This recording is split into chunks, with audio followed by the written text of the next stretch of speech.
Good afternoon. Welcome to the September the 19th, 2018 Vision Committee meeting. And would you call the roll, please? Councilmember Cochran. Here. Councilmember Gonzalez. Here. Councilmember Hamrick. Here. Councilmember Jaquez, absent. Councilmember Meisner. Here. Councilmember Turner, absent. Mayor Pro Tem Smith. Here. Mayor Troutman. Here. Thank you all. And welcome. It's a full crowd.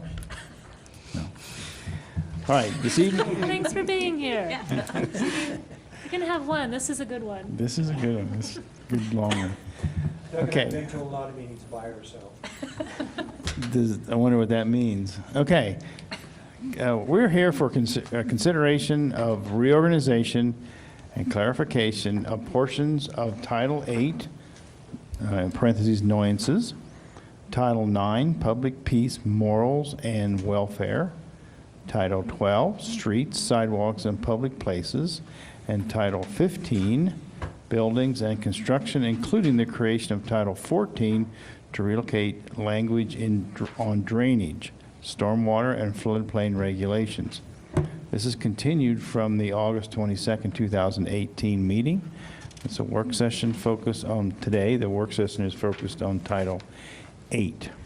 So I guess staff, would you like to start off? Or we got this packet with the red line, which we asked for, and I thought that was great.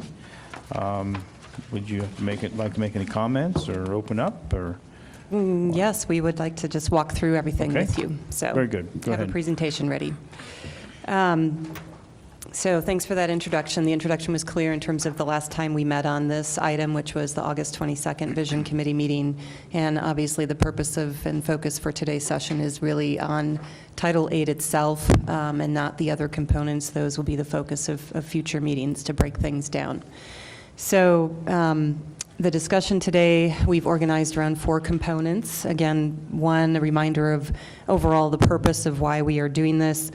The second component is just walking through the existing and proposed organization or table of contents of Title 8. Thirdly, touching on the general updates, kind of the comprehensive, all-encompassing updates throughout the title, and then getting into some of the specific updates within Title 8. So again, if you remember the purpose, this is really about focusing Title 8 on nuisances. Title 8 is typically enforced by code enforcement, and we want to make sure that we're really trying to focus and only keep nuisances within Title 8. The second component of this is relocating other components. So those tasks that are routinely enforced by other departments and/or divisions, we're proposing be relocated to their respective areas. And again, those are for future work sessions, not for today's discussion. And so similarly, obviously, the tasks that are routinely enforced by code enforcement that are in other titles, we're trying to actually pull into Title 8 and make sure it's clear in one location. And that's really the focus of today's work session, again, is those changes to Title 8. And then, of course, the third component of this entire effort is updating and clarifying language within all of the respective components, either in Title 8 or other titles in future work sessions. So again, I'll let Patrick give the comparison. So to reiterate a comparison that I made at the last time we had a discussion on this, every home has one of these. It's the junk drawer. It's the drawer, maybe it's in your kitchen, maybe it's in the workbench in the garage, maybe it's in the desk in your home office, but it's the drawer that accumulates all of the stuff that you really don't have a better place to put. So what we are attempting to do with this is go through this accumulation drawer that is Title 8, pull out the stuff that doesn't really belong there and find better places within our overall municipal code to take it, and then reorganize Title 8 so that it makes more comprehensive sense and it's easier to find things. Whose drawer is whose? Mine is never the one on the left. Actually, I do have a junk drawer. All right, so moving into the second component. in terms of the existing and proposed organization. So before we get into the detail of the existing organization of Title VIII, again, you know, I know Patrick and I, and some of our efforts and presentations are always trying to educate the general public in terms of, you know, what is a municipal code and how does it work and how is it organized. And so just to remind everybody that this is really about changes to a component of our municipal code, and it's the lovely blue book that if you're lucky, like some of us staff have the hard copy in our offices that we reference often. This is literally where all the codes are for the city. It's sort of the Bible for the city. And that is organized in a table of contents for the entire municipal code by title. And we currently have 18 titles outlined in our current municipal code. But one thing I'd like you to note here is if you note that Title 4 and 7 and some of the others, like 14, say reserved. So those are empty spots that are not currently being utilized, that are reserved for future use. And as part of this effort, we're proposing to actually now use Title 14 as part of that. So, and that'll come into play a little bit later in the conversation. So for other folks, I know this is difficult to read, but the municipal code is also available for folks online through Q-Code. So everybody can access the code online. And so the same organization by titles and all of our information is available there for folks to access.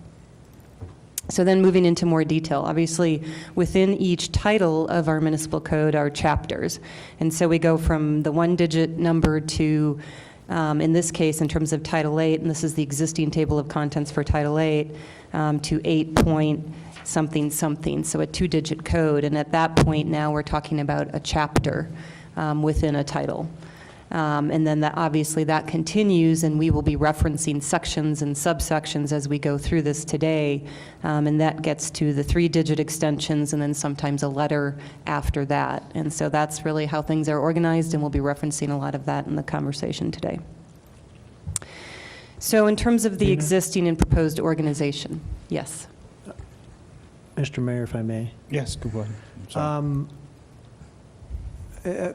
Because you mentioned online, can you explain the process for getting the verbiage and documents that's online? What's the process for that being updated?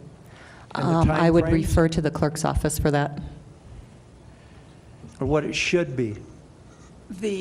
The city has a contract with Code Publishing, and the ordinances are sent to them, and then they go through and codify the sections into the pages, and annually we get an update that then goes online and in the books and all of that. So if we pass a new ordinance next meeting that becomes effective October 1, when would that new verbiage be online? The new verbiage would be online with the new codification that comes from Code Publishing. We get it as a disc, and then it's uploaded to that. I think there's a further answer there too, Sure. and that is that the ordinance itself, the resolution itself is also online. Yes, it is. And the code index has marks in there that indicate when things have been changed. So you know that you can't go with what's on the code that's online. You have to go to a resolution somewhere to have the current version. Only the ordinances themselves are codified, the resolutions are not. And that's updated just annually? Yes, it is. I have talked to the Code Publishing people about doing it twice a year, and it does not impact the total cost. Twice a year?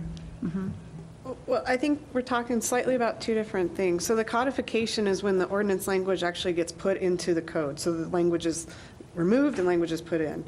If you go online right now, you'll see several titles that have like a little triangle with an exclamation point. That tells you something's been changed but has not yet been codified. If you click on that and you keep going down till you find, you can actually click on the ordinance that was passed. So there's an in-between point. So she sends those ordinances off and they're uploaded, or maybe they're uploaded by the city. I don't know who does that uploading, but they're uploaded before they're codified. So there's kind of a delay in there, but that language is available to people. And that should happen with pretty significant regularity, that at least the ordinances should be going up. So people don't have to look through the meeting packets or try to find stuff. So, does that make sense? No, because I've had experiences where the stuff online that you refer the general public to, which we communicated about, in particular, some instances, is not right. And I'm just curious, where and how do we address that time frame? That needs to be as close to a living document as possible, and giving our times. But what she's saying is it's in there, you just have to find, you have to dig deeper to find it. So, and the correct verbiage is only uploaded once a year. That's crazy. It is, but it's in there. It seems like it's a bigger issue to have it codified than it is to put the, I think, Pass an ordinance. I mean, yes. I don't know what the, I don't know who's uploading the ordinances on here. If it's the city, it can happen right after they're effective. The ordinance can go online. think. I just don't know who's doing it. I just don't know the answer to that question. And I think they do. I think they do, Mr. Meisner. If because I've downloaded the code myself, and if you click on somewhere that has the yellow, the exclamation point and the triangle, you can get to the code that is now obsolete, but you have to go to the actual ordinance that is now effective, that's been passed and is now effective. It's not been codified and included in the actual language of the code, but I've got examples here where for instance, here's an ordinance number 7, 2018. This is now part of our code, and it may not have been codified yet, but you can get to the ordinance. You can get to the real language that's effective now. So I guess the question would be, how do we educate that to our public? Because if they go online and they see the last codified ordinance and they don't know to go deeper, I think from my standpoint of code enforcement, I think it's at least with those points that we're enforcing code-wise, I think that portion becomes more critical because those people are probably not, I'm going to use the wrong term here, but they're not educated on the process.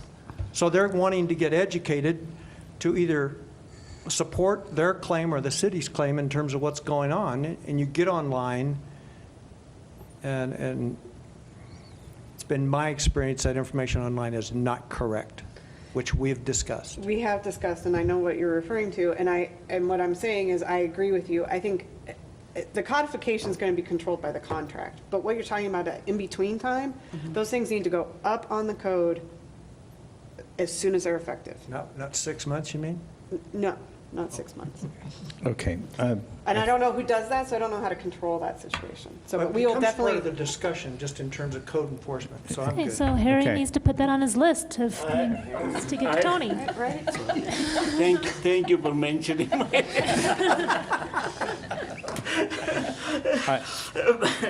I think I'm going to look into that and make Thank you. sure that every, ordinance has been published right after the due date. I think, I'm not positive right now whether IT does that or somebody else does that, but I will make sure that it's been done. okay, then I think that's a different issue than what we're doing now, so please go ahead and continue. We're having a little side discussion, but it's good. All right, so back to Title 8 specifically. So on the slide in front of you and the exhibits that were in your packets included basically the existing Title 8 table of contents and then a proposed Title 8 table of contents.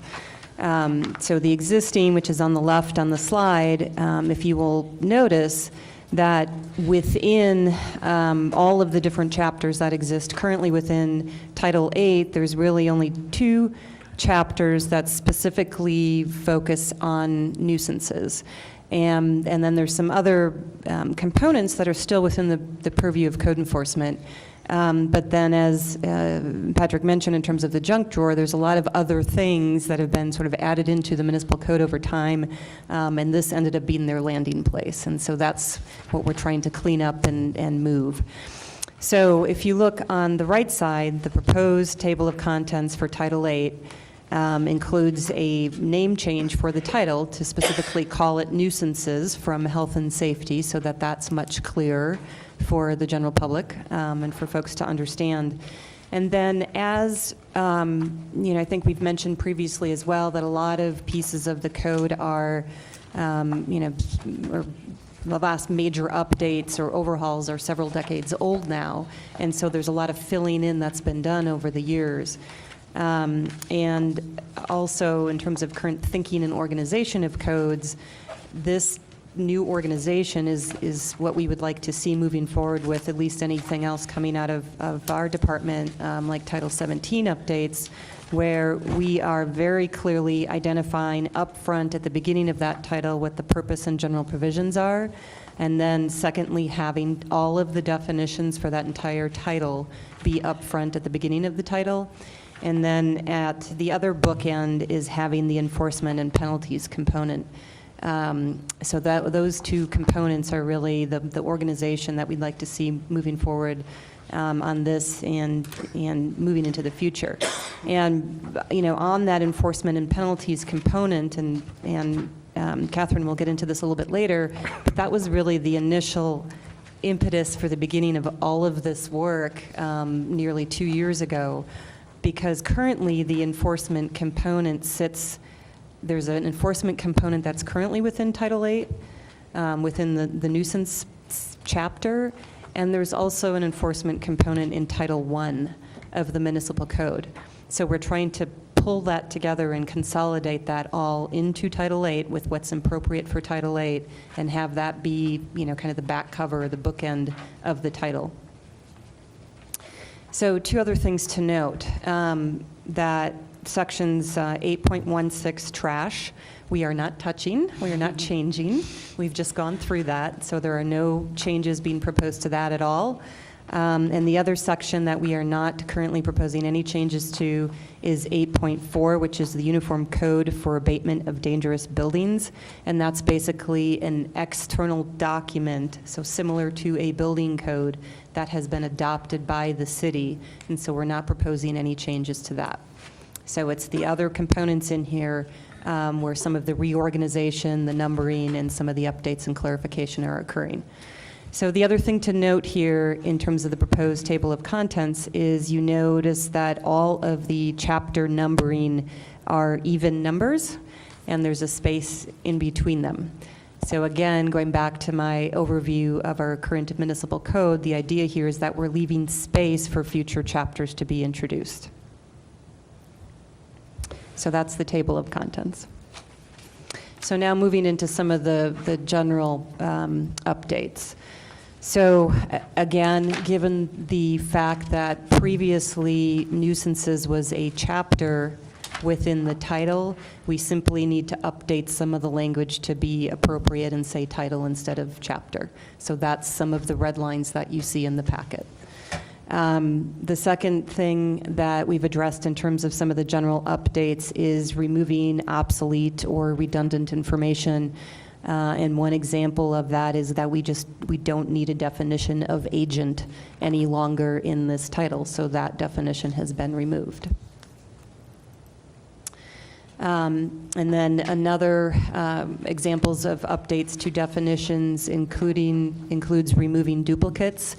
So right now we have at least 2 different definitions of litter in Title VIII, and so we're consolidating that to one definition, and so that's why in your definition redline section of the code you see one redlined out and one definition of litter stain, because we just want one definition in the code.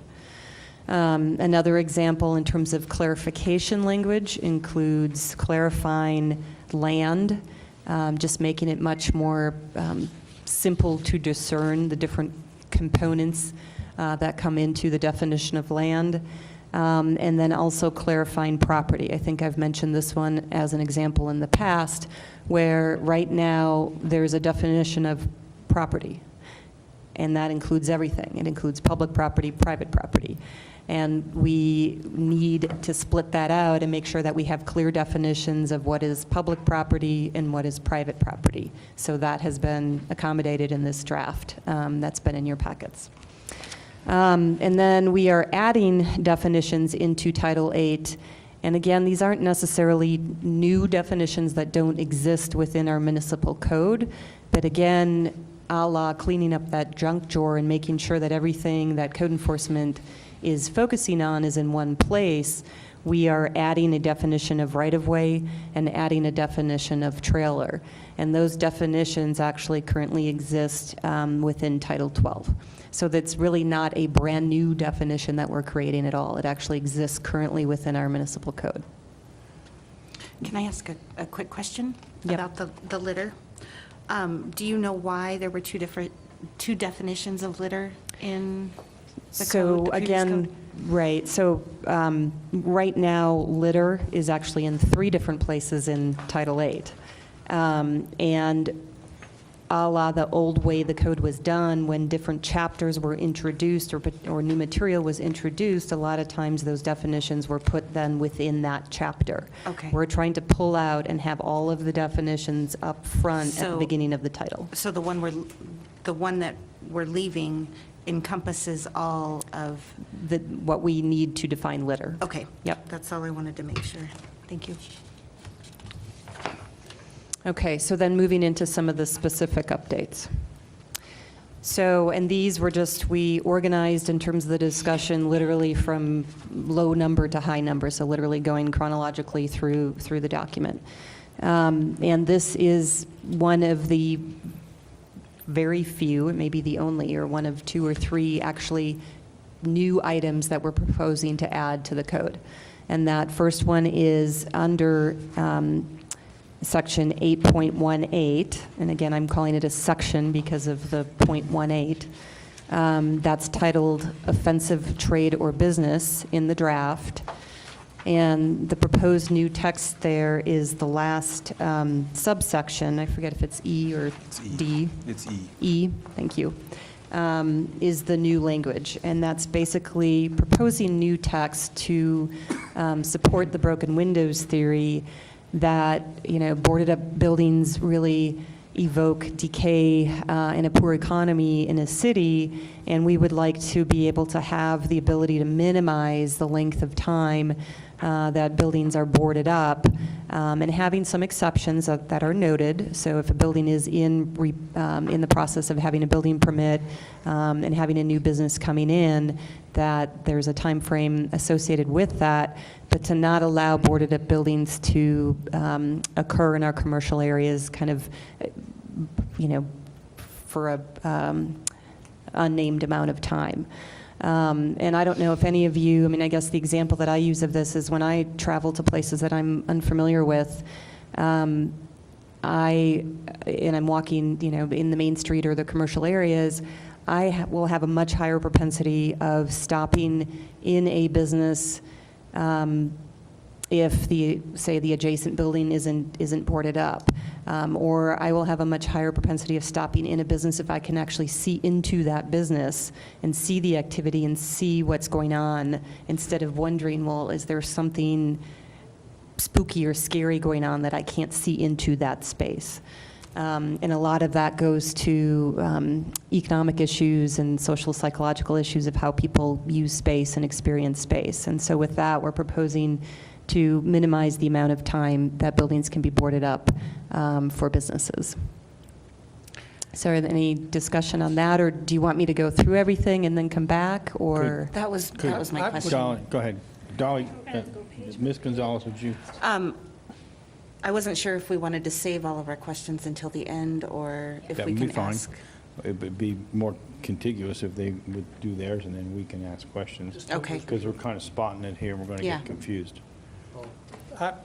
My suggestion would be that we just go through the language. I actually have quite a few comments. We start at the front. Start at the front and just Because I made power our notes way as I through. went along. Yeah, And so to that representation, will just go page by page. Yep, we can do that. Okay. I do Okay. have a question So- about this really quick, though.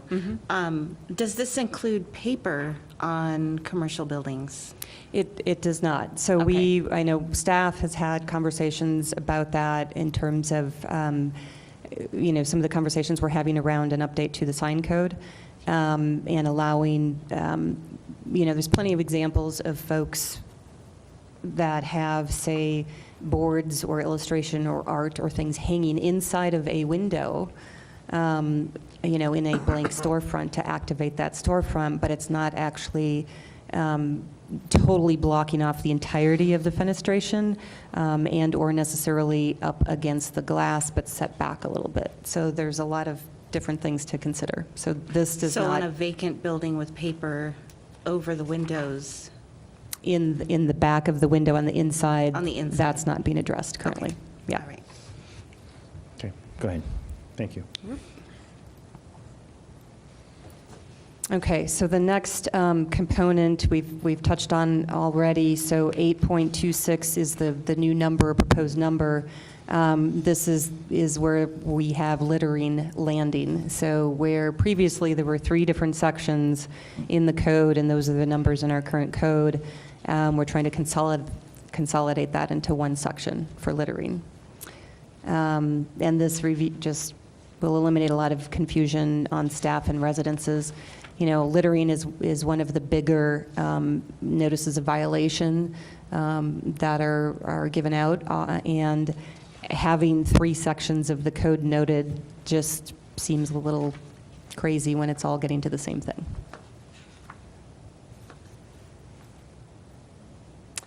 So the second component where there are some updates is the new section 8.30 in terms of numbering regarding inoperable motor vehicles.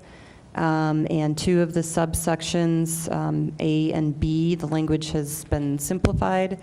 And then in terms of subsection C, this would allow an inoperable vehicle in major disassembly or disrepair to be noticed immediately instead of waiting a 14-day waiting period, which is what the current code states. So that's the modification that's proposed there. So another proposed modification on inoperable motor vehicles is that regardless of whether an inoperable motor vehicle is within the screened outdoor storage area or not, that it would only allow a maximum of 2 inoperable motor vehicles to be stored on private property at any time. And the thing to remember there is that would not include things like trailers, so folks could still have trailers that they could have on the property. And there are also, if there's operable vehicles, based on the definition of operable vehicle, those items would still be allowed to be on the property as well. So we're proposing to simply put a max on the number of inoperable vehicles on property.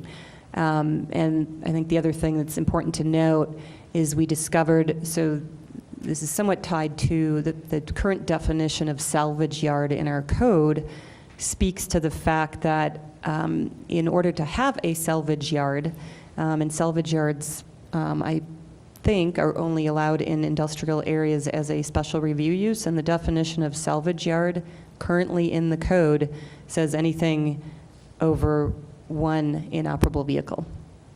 So this is actually still being more lenient than that. I have a question on this one. Does this include, like, if the vehicles are in a garage? That's a good question. Within a screened outdoor, probably not, because this says screened outdoor storage area or unscreened area. So I'm there guessing was- that if it's indoors, it's not, I think there's a reference later to screened and/or in a garage. Yeah, that's why I'm asking, because later it basically says that they're one and the same. Yes. And so that's why I was curious. Yeah, so we can take a closer look at that language. And I don't know, I just feel like if people have their vehicles in a garage, who are we to tell them that they can't have more than 2? Yeah, do you know where, Amanda, where is that specific language that talks about indoor storage? We can find it as we go along. Well, it's you'll- it's on page 18. It says regardless, yeah, but we can talk about it when we get to that section. Okay, we'll just make a note here to, okay, thanks for pointing that out. So then the next component is 8.34, outside storage. So right now, outside storage is a component within a section that's called unlawful activities, and it's sort of like the junk box inside the junk drawer. So we're trying to clean up the unlawful activities section as well by creating a specific section that's called outdoor storage. And the remainder of that, or some of that current language that's within the broader title of unlawful activities, I think is one section where littering currently is. So again, that's being consolidated and moved. We've clarified what viewed by the general public means. So hopefully that's helpful and more clear. And then we've added exceptions for outdoor storage, so it's much more clear what is allowed to be stored outdoors, because I believe our current code really doesn't have anything in there that addresses that. So the next one is 8.36. So here we're basically proposing to combine the current 8.32 and 3.3, which is undesirable plant management and weeds, into one section. And that includes also in section 010, clarifying the code enforcement role regarding vegetative growth in the right-of-way. And then this is an example of having something come in from another title into Title 8, as this is something that typically code enforcement focuses on. So the new numbering of 8.38 would be called sidewalks and gutters. And this is literally a current section in Title 12. And since code enforcement typically focuses on anything from sort of back of curb or flow line or edge of pavement back, we wanted to make sure that that language was all in one place within Title 8. And it's really, as you see here on the pictures, it's really about trying to keep our sidewalks clear for pedestrians and bicyclists, similar to how we try to keep our streets clear for bicycles and vehicles. And so that's that focus. And then one of the other modifications, again coming from Title 12, is clarifying snow removal, and this change is actually being more lenient.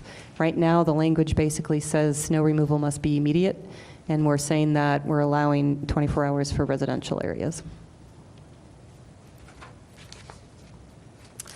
So then the last component in terms of the clarifying sidewalks and gutters, and again, this is all typically part of the right-of-way, and those components of the right-of-way that's enforced or noticed by code enforcement. Code enforcement receives numerous complaints regarding vehicles and trailers blocking sidewalks or parked in the tree lawn within the right-of-way. And this picture is one example of that. This is currently referenced in actually 3 different titles, but not in Title 8. And so we are trying to focus that and have that in Title 8, as that is one of the things that code enforcement officers are currently looking out for and receiving a lot of complaints on. And just to be clear for folks that maybe aren't familiar with what do we mean by tree lawn. So literally, we're talking about the tree lawn. So typically the area between where the pavement of the street is, or a curb, or a flow line, and that's separated by what I would call a detached sidewalk. This area in between the street and the sidewalk is referred to as a tree lawn. And then for the last component, I will turn it over to the city attorney to talk about the enforcement and penalties section. So as Dina mentioned, this is actually the section that triggered, it was before Dina and Patrick's time, some revisions to this title. When Corey and I came on, as some of you will be aware, the city was not exercising its nuisance authority for a variety of reasons, including one that the municipal court thought that it didn't have jurisdiction over nuisances. Once those issues were clarified and cleared up, we started to take care of some of the bigger nuisances that had been in town for years on end. And when our office started to do that, we realized that the nuisance enforcement provisions had some outdated provisions in Title VIII, and that you had this whole separate administrative citation process in an entirely different title. We don't know why that was, but it is what it is. And so there was some inconsistencies between those two as well. And so we proposed, and this was near on 3 years ago now, or 2.5, I guess, to combine those and kind of bring them up to date. And one of the examples of the out-of-date items is like in Title VIII, it says now that the code enforcement officer shall file an application for abatement with the court. Well, that's not what it is. Your prosecutor assists, and we did before she came on, with filing a complaint. That's the proper document, it's verified, and those things. So it's kind of updating that language, which we assume just wasn't being used, and so it hadn't been updated. So that's primarily the changes that you see, and also just kind of some, like, we wanted to add and lay out like the contents of what should be in a notice of violation really clearly for code enforcement, to make sure all the information is getting in there, so when someone does receive that, they have everything they need to understand what's going on. And so things like that, we just felt like needed more oomph in the code for code enforcement and for the public in general.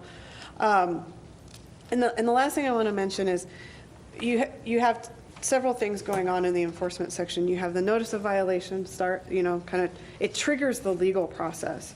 And then you have 4 different ways to enforce. So you have a civil abatement, and that's where we go and we ask the judge for an abatement order.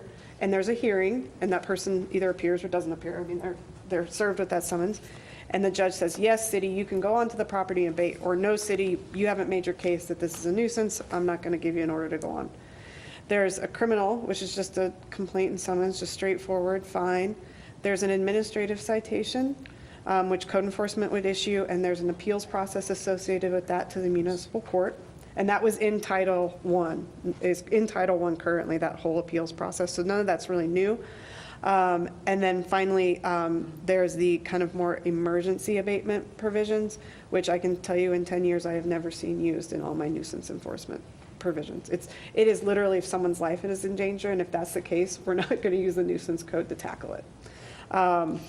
So that's kind of a layout of the changes, and we're happy to go page by page and that kind of thing and walk through those things with you. What I wanted to point out is there can be an administrative process before the notice of this notice of violation mentioned in here ever goes out. That's the knock and talk, the making the person-to-person communication with the property owner or with the occupant, and code enforcement says, your weeds, you need to cut them back, or whatever the issue is. That's not covered in here. You have an administrative policy that kind of details and encourages code enforcement to make the first initial contact in person. And that's certainly, I think that's a good philosophy to have. I think that helps a lot. A lot of nuisances never get past that if that's done.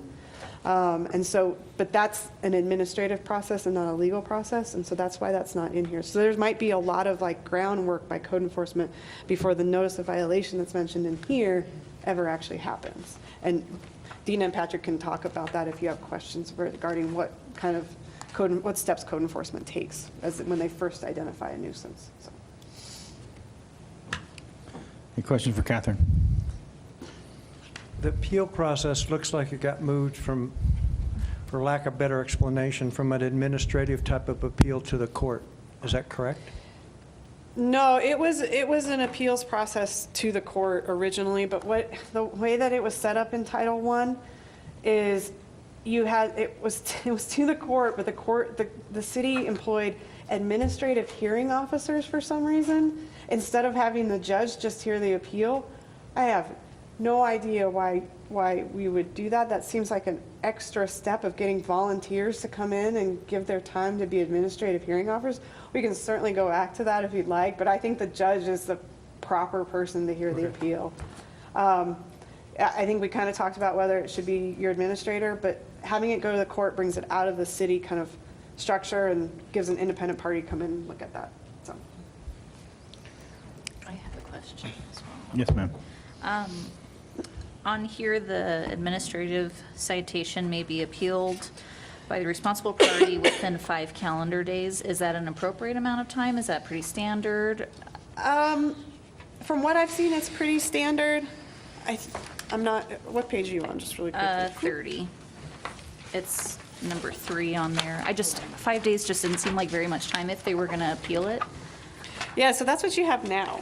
Okay. So, it's up to you if you want to make it longer. I wouldn't go too long, No, but if you but want I like mean, 10, right. yeah, I think that's like fine. 7 to 10 days would be more appropriate than 5. Yeah, I mean, that's kind of a judgment call. I don't know how anybody else feels with that. Well, and I think there's other calendar things too, where it's calendar days, but maybe business days, Right. not including holidays would be Right. important. Yeah, so maybe like 7 business days or. You could do that too? Mm-hmm. In case somebody's away for the weekend or, it gives Yeah. them time That's- to. That timeframe's completely within council's Okay. authority, yeah. Thank you. Any questions? I do have one question. Yes? So do we want to just start going through page by page? Because it sounded like, I'm sure there's various comments on, Yeah. Yeah, we can go ahead. This is the end where your part This is was the end of it, so. For this portion, yes. This portion of it, okay. So, yeah, let's go ahead so that we have continuity. Are you pretty much done with the staff discussion and everything, Gina? Yes. Okay. All right, then let's go ahead and go through the questions, starting with Mr. Meisner. On the whole thing? Or just page by page? Why don't we just take page 1 and say questions and flip and flip? Any I guess, I mean, Okay, I would like to well- do that. If we just take page 2 and say any questions, no, go to All page right. 3, and I guess, That's what I was thinking. that would be great. Let's do it. Okay, let's go with page 2. I have a question. Yes, ma'am? Can you just for my knowledge, give me an example of when code enforcement would need to gain entry into somebody's building or home?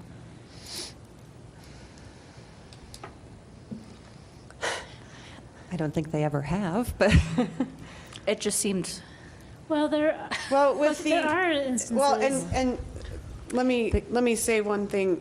One thing to keep in mind is the code enforcement officer term is actually more encompassing than just code enforcement? code enforcement. It's your building official, it's your Okay. engineering department. So the only times we've ever really, and I mean, we have to get a search warrant if they say no, obviously, but the only time we've ever actually had to access a building since I've been here is actually the building official, and it's for the uniform abatement of dangerous buildings, where they need to actually see inside structurally to see if there's issues. Okay.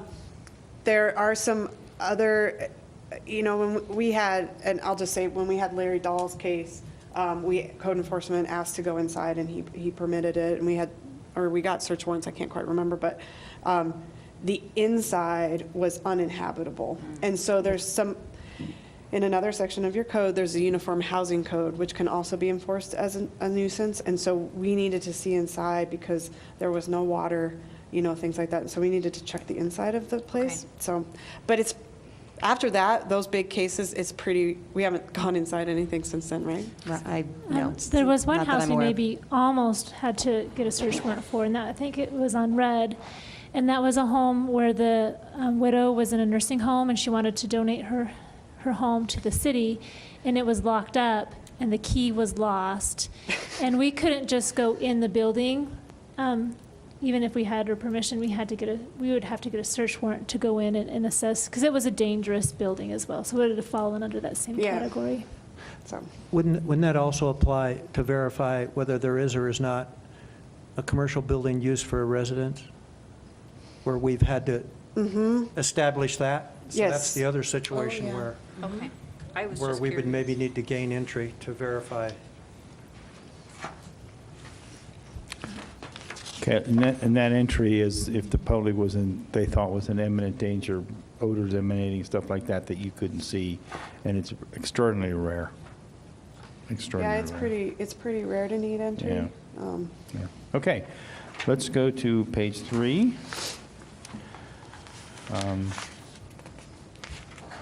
Any questions on that?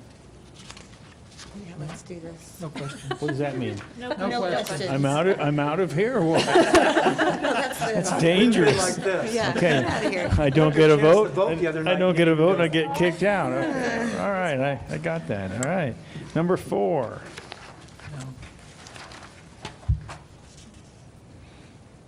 Any questions? No. Thumbs down on that? Which means we like it, you know, I don't know, it seems a little odd. Yeah, we really should be giving No, it a that just thumbs means up. we Thumbs have no up. questions. No Yeah. questions, all right. Number 5. Yes. Yes, Mr., well, let's start. You, Start at that end. All I'm right. not getting in trouble for talking here.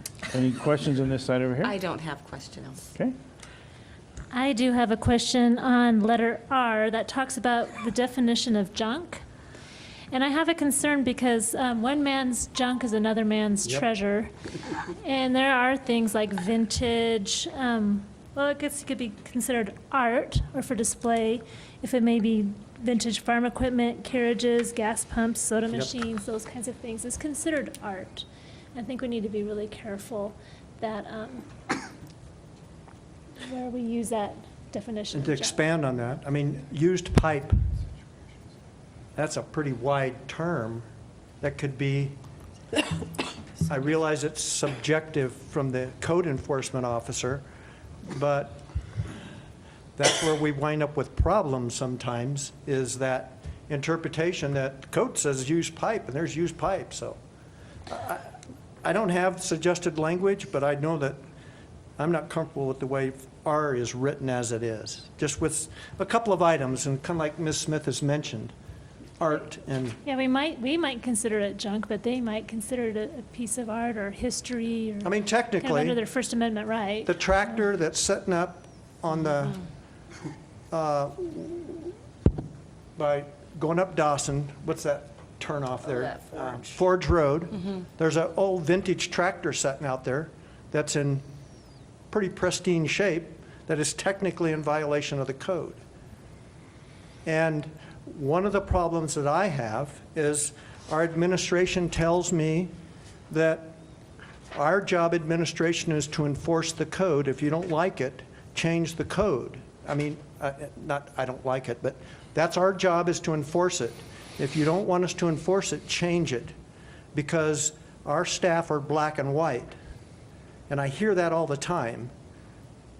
And if I take black and white on item R, we're going to have some issues. And I don't know how to make black and white into some gray with R. Does that make sense? It does, and I think I may have a suggestion there. I mean, we could probably work on the definition of junk, but where junk is used as a nuisance, you can put exceptions in there. And so rather than try and handle it definitionally, you can actually handle it in the enforcement or the actual. Or what if we, I mean, not even trying to define each one, but if we just say, you know, hazardous or dangerous, you know, pieces, you know, rather than and call it by Or if name. it's not or arranged in a certain manner, you know, Yeah. is it If they just appropriate have to say? tires laying out there, but then some people have tires and make them into planters. You know what I mean? So like, I don't know how you would. I'm just going to come back to the black and white thing, that our administration has communicated that that's the way he wants staff to work. And it doesn't work. So we did have some internal conversations about this very point when we were drafting this. And as we wrestled around with how we could wordsmith this, one of the points that we all sort of internally agreed upon, and this included our code enforcement staff, was in situations where we're going to identify whether something is junk or not, context is everything. To go to your example of the large tire that someone has converted into a planter, well, that's not necessarily a problem if they're keeping it, you know, if it's well-kept, if it's in a yard that's obviously being maintained. If someone's got a tractor or tractor parts that they've made into some sort of an outdoor sculpture and they're maintaining it very well, we probably wouldn't classify that as junk. It's a question of the context of the situation, and I don't know that there's a real good way to codify context. We spoke about this at the last meeting. If there was a tractor sitting in a yard, and, There is. well, and if it's mowed around and kept well, then it might be considered art. But if Okay. it's in an overgrown field where the And weeds, that's- Still could be art. That's where we get the challenge is, you cite me because my tractor, in your interpretation, is junk. And I'm going to tell you, her tractor is just like my tractor, and why is her tractor not junk? Because I mowed. That's a weed issue. Catherine? Well, I think, one conversation maybe we haven't had and we should have had is the reason why nuisances are such a sticky subject is because they are somewhat subjective. Right. Right? So a nuisance is something that prevents me, your neighbor, who's looking at your tractor, from enjoying my front porch. So I call the city and I say, I'm tired of looking at this guy's tractor. He's not mowing around it. It's just, the seat's falling off. He's not keeping it up. And so it's subjective. It's how I view it. And code enforcement, like Patrick said, has to look at it in the full context and try to be more objective about it.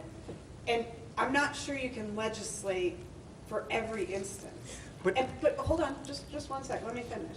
Part of the reason, and I know you're not going to like this, but I'm going to say it anyway.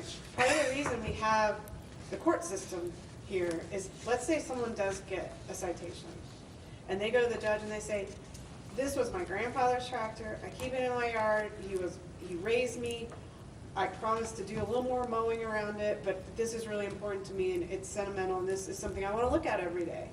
And the judge hears from the neighbor and the neighbor's like, I'm tired of looking at it or whatever. The judge could say, you know what? I don't think that's a nuisance. I don't think that falls under this. This isn't junk. And that's what the judge is there for. So that takes it out of our And so when the hands. city gets a ruling like that, it takes notice and it says, okay, these types of cases, the judge does not think, the judge interpretation of the code is that this is not junk. And so we're not going to issue citations for that anymore.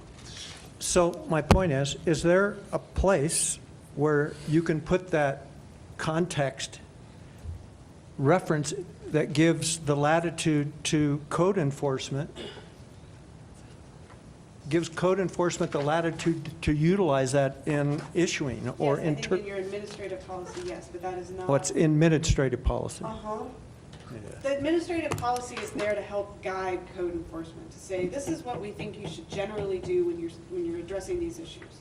You should make, face-to-face contact. You should review the context of the situation. You should, talk to the neighbors or whatever it says, but that's not the law. The code is the law. And so trying to legislate context is very difficult to do.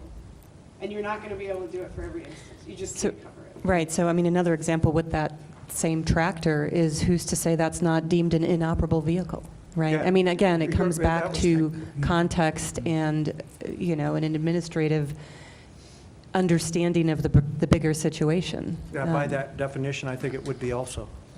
Okay, I would, Mr. Schoen, would you like to? Yeah.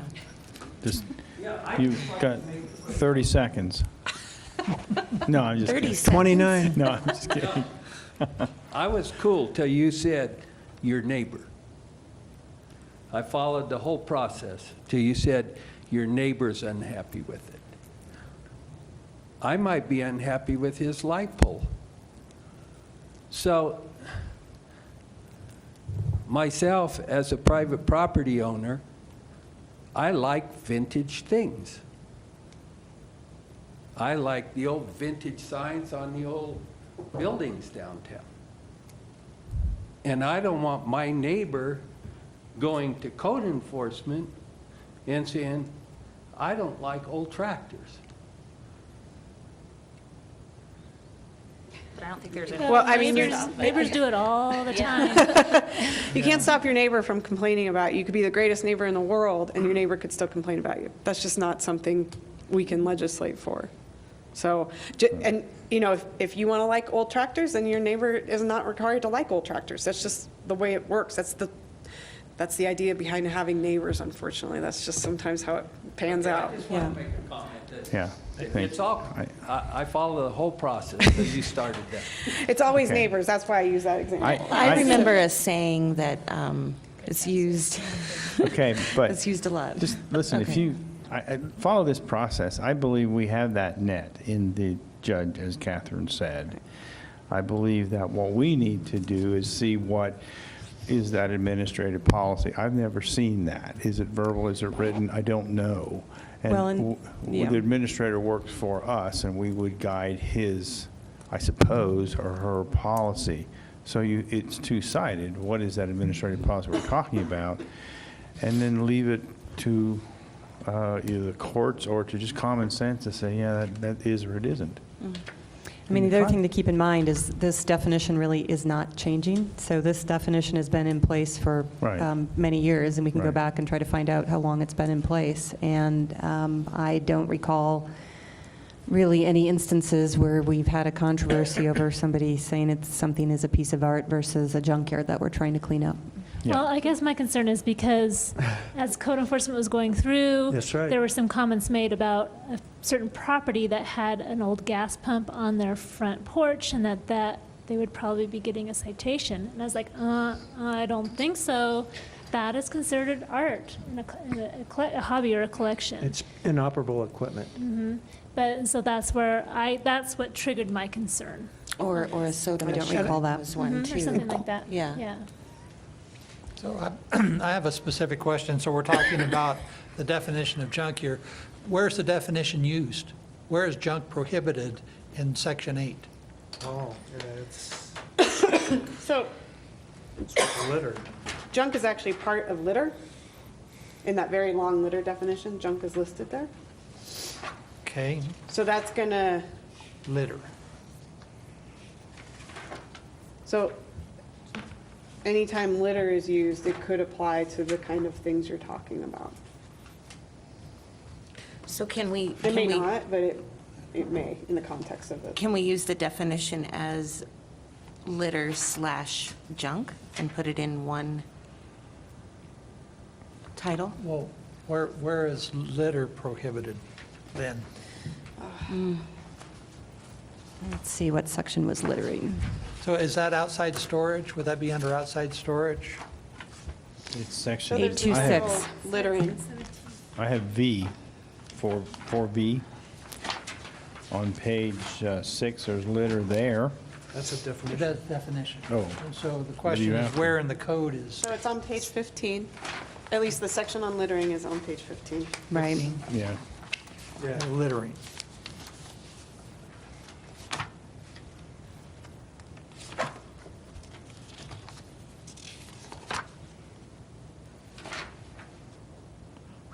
But this That's is littering. talking mostly about placing it on public land, not a private. Right, so that's what I meant about context, like unless they park the tractor on the public street, it's not gonna apply. F is about private property. If you go on page 16F. So the broader on section private on property. littering starts with on public property, and then it moves into private property. Private property, okay.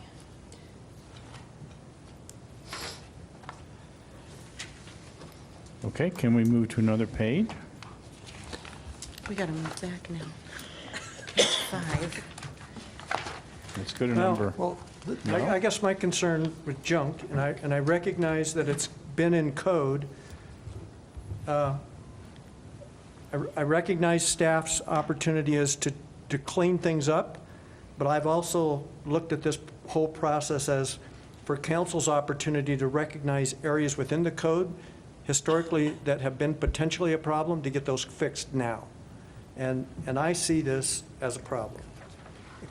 As code enforcement gets more time on their hands, they're going to find more things wrong, in their opinion. So I don't know what the solution is, but ours not it. What would it be? I don't know. Well, but you have the net of the steps that we talked about. If they feel it is not junk, then they have an appeal process, or they could possibly come and talk to city I council. know, but the code enforcement officer determines that my tractor is junk, and then I got to pay attorney to go to court to prove that it's not. No, you don't. You appear. You don't pay attorney. You fill out an appeal, and you go to court. Represent yourself. Okay, Yeah, I do it failed the yourself. appeal. Then what do I do? I'd say come to city council. You can't. No. If you go to court and you're found guilty. Call the mayor. Then you can appeal that decision, if you so choose. Not to city council, Right, to the district court. right. Court, which means lawyers. Which means No, you don't, not necessarily. No? You do I not have realize to- that. You do not have to be represented. I'm sorry, you Really? just don't have to. I heard that on Dragnet, but anyways. Okay. No, I think at some point in time, maybe that stuff is junk. You know, and I mean, if you have to This fight is- that hard to keep it, I'm not uncomfortable with that paragraph. Okay. I am. And So- I know. Push And I probably will get the call before you will. And I'll give you your number. No, I'm just not uncomfortable with that. I don't know how you would modify it. You could say unless deemed to be landscaping, but then who's going to deem that? I mean, we could play that straw out forever. I think this is a good I stopping mean, point. it's all going to come down to some subjective Right. judgment call That's right. by code Or, enforcement or administrative policy. Right. to help guide them. But Yeah. even Right. your policy's not going to touch on everything. Did you Yeah. answer the question about, do we have an administrative policy? You do. It's old. It's about 4 years old. And it's not terribly detailed on those issues. It talks a little bit about, voluntary compliance and working with the parties and that kind of thing, but it doesn't talk about context and that kind of stuff. Are your staff following that guideline? So I would say yes. I mean, going back to, we're not proposing to change this definition outside of clarifying inoperable vehicle. This definition has been on the books for, I'm not sure how long. I, at least since I have been here, have not come across an instance where, to use the tractor example, somebody's tractor has been deemed junk by code enforcement and been asked to clean up that they thought was a piece of landscape art.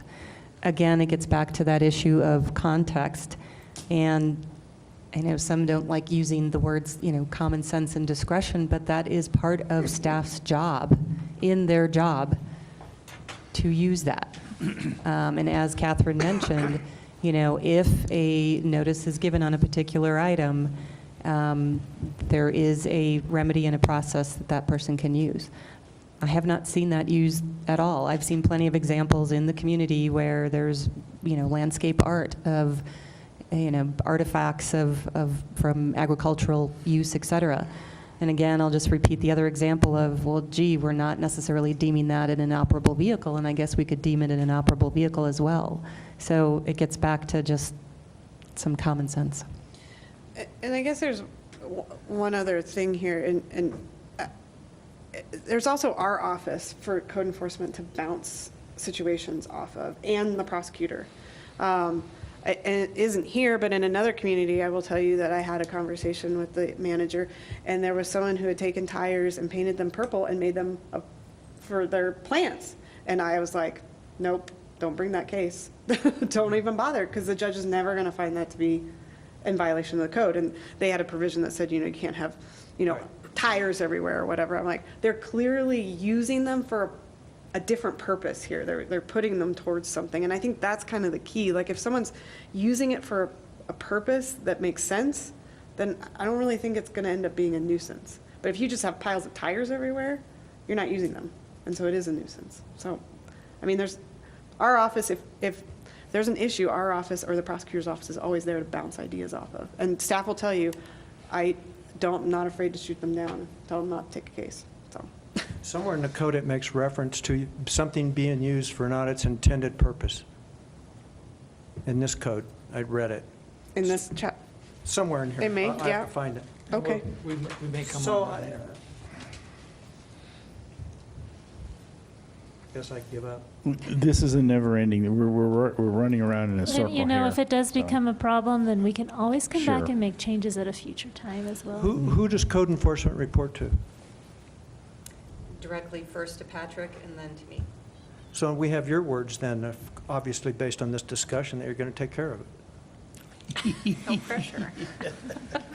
I Serious. think, I mean, I'm serious about this interpretation thing, that you're going to do the best you can to make for sure that they interpret it correctly from your supervisory standpoint. Yes, and Okay. and again, we will make use of both our city attorney's office and our prosecutor as resources if we're in doubt about something. Okay, I can live with it. there's enough filters and steps all the way through this that I'm not uncomfortable with it. And I thought the same thing. What wording would you put in here? I got to tell you, this is probably okay here. Okay? All right, but with their word, Sure. I can live with that. I trust you. I still have others on page 5. Okay? I'm sorry, I have quite a few tabs on mine. So, under the definition of land, this is just an informational question, but where is the current definition of land? What title? Where is it currently in the code? Yeah. Oh, Is it's I think that's in Title 12. Title 12, not? maybe? it might be. Okay.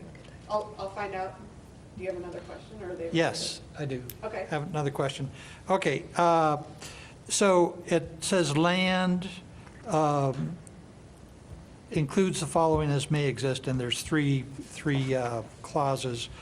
I would just point out that there's not really 3, there's only 2, that 1 and 2 really should be combined because 2 does not refer to an area. But that's just an editorial comment. But my real comment is, isn't 3 and 2 the same thing? I got confused between those two. And if I understand the intent here, we're trying to differentiate between when there is curbs and gutters and when there's not. And so I would recommend that at the end of our current 2, that we say, including the curb and gutter, comma, if present, and then get rid of 3. We can do that. So land is actually in Title 8. Eight. It's under the weed section.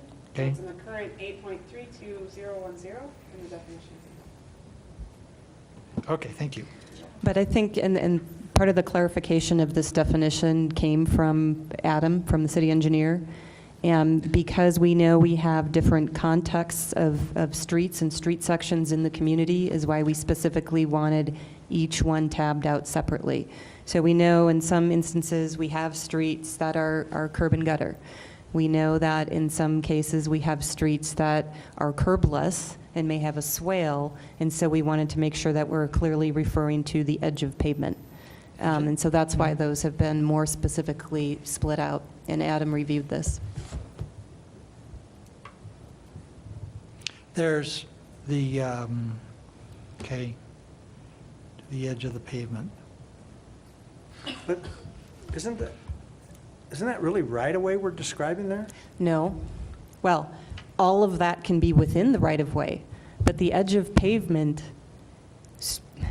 so in a street section which does not have curb and gutter, which I generally refer to as a rural street section, the edge of pavement, right, the pavement might be striped to just be 12 feet wide in each lane, so it might be 24 feet of pavement, but the right-of-way might be 60 feet.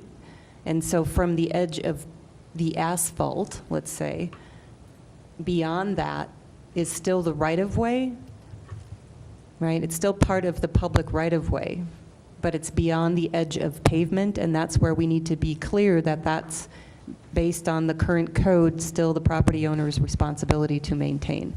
And because of those different street sections that exist within the city, we wanted to make sure those were all clear in the definition of land as it's applied in Title 8.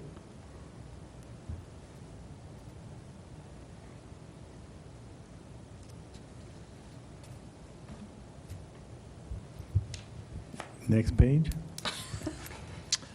Okay. It's kind of always been that way, really, to the edge of the street. This is new language. I know it's new Well, actually, language, it's but not. If you look No. at what's been struck out, it's almost the same. Just been clarified and kind of simplified. Yeah, I know okay. it doesn't, this Yeah. definition went through lots of revisions, so I know it's not an easy one to read, so. Okay. okay. Do you have questions? All right, number 6, page 6. Just for the record, I'm not even going to comment on V. On what? V? So you don't want to litter the conversation with that, okay. Any comments on number 6, No. page 6? Because I trust the management team to apply that appropriately. Good. You have to do that. I'm serious. Yeah, you should. That's not a joke. I'm serious Okay. that, Number 7? Questions? Number 8? I do have a question. On item 10 and 11, it talks about unlawful cultivation, but where does it talk about in the code the lawful cultivation of marijuana in residential homes? This is all outdoors, I think.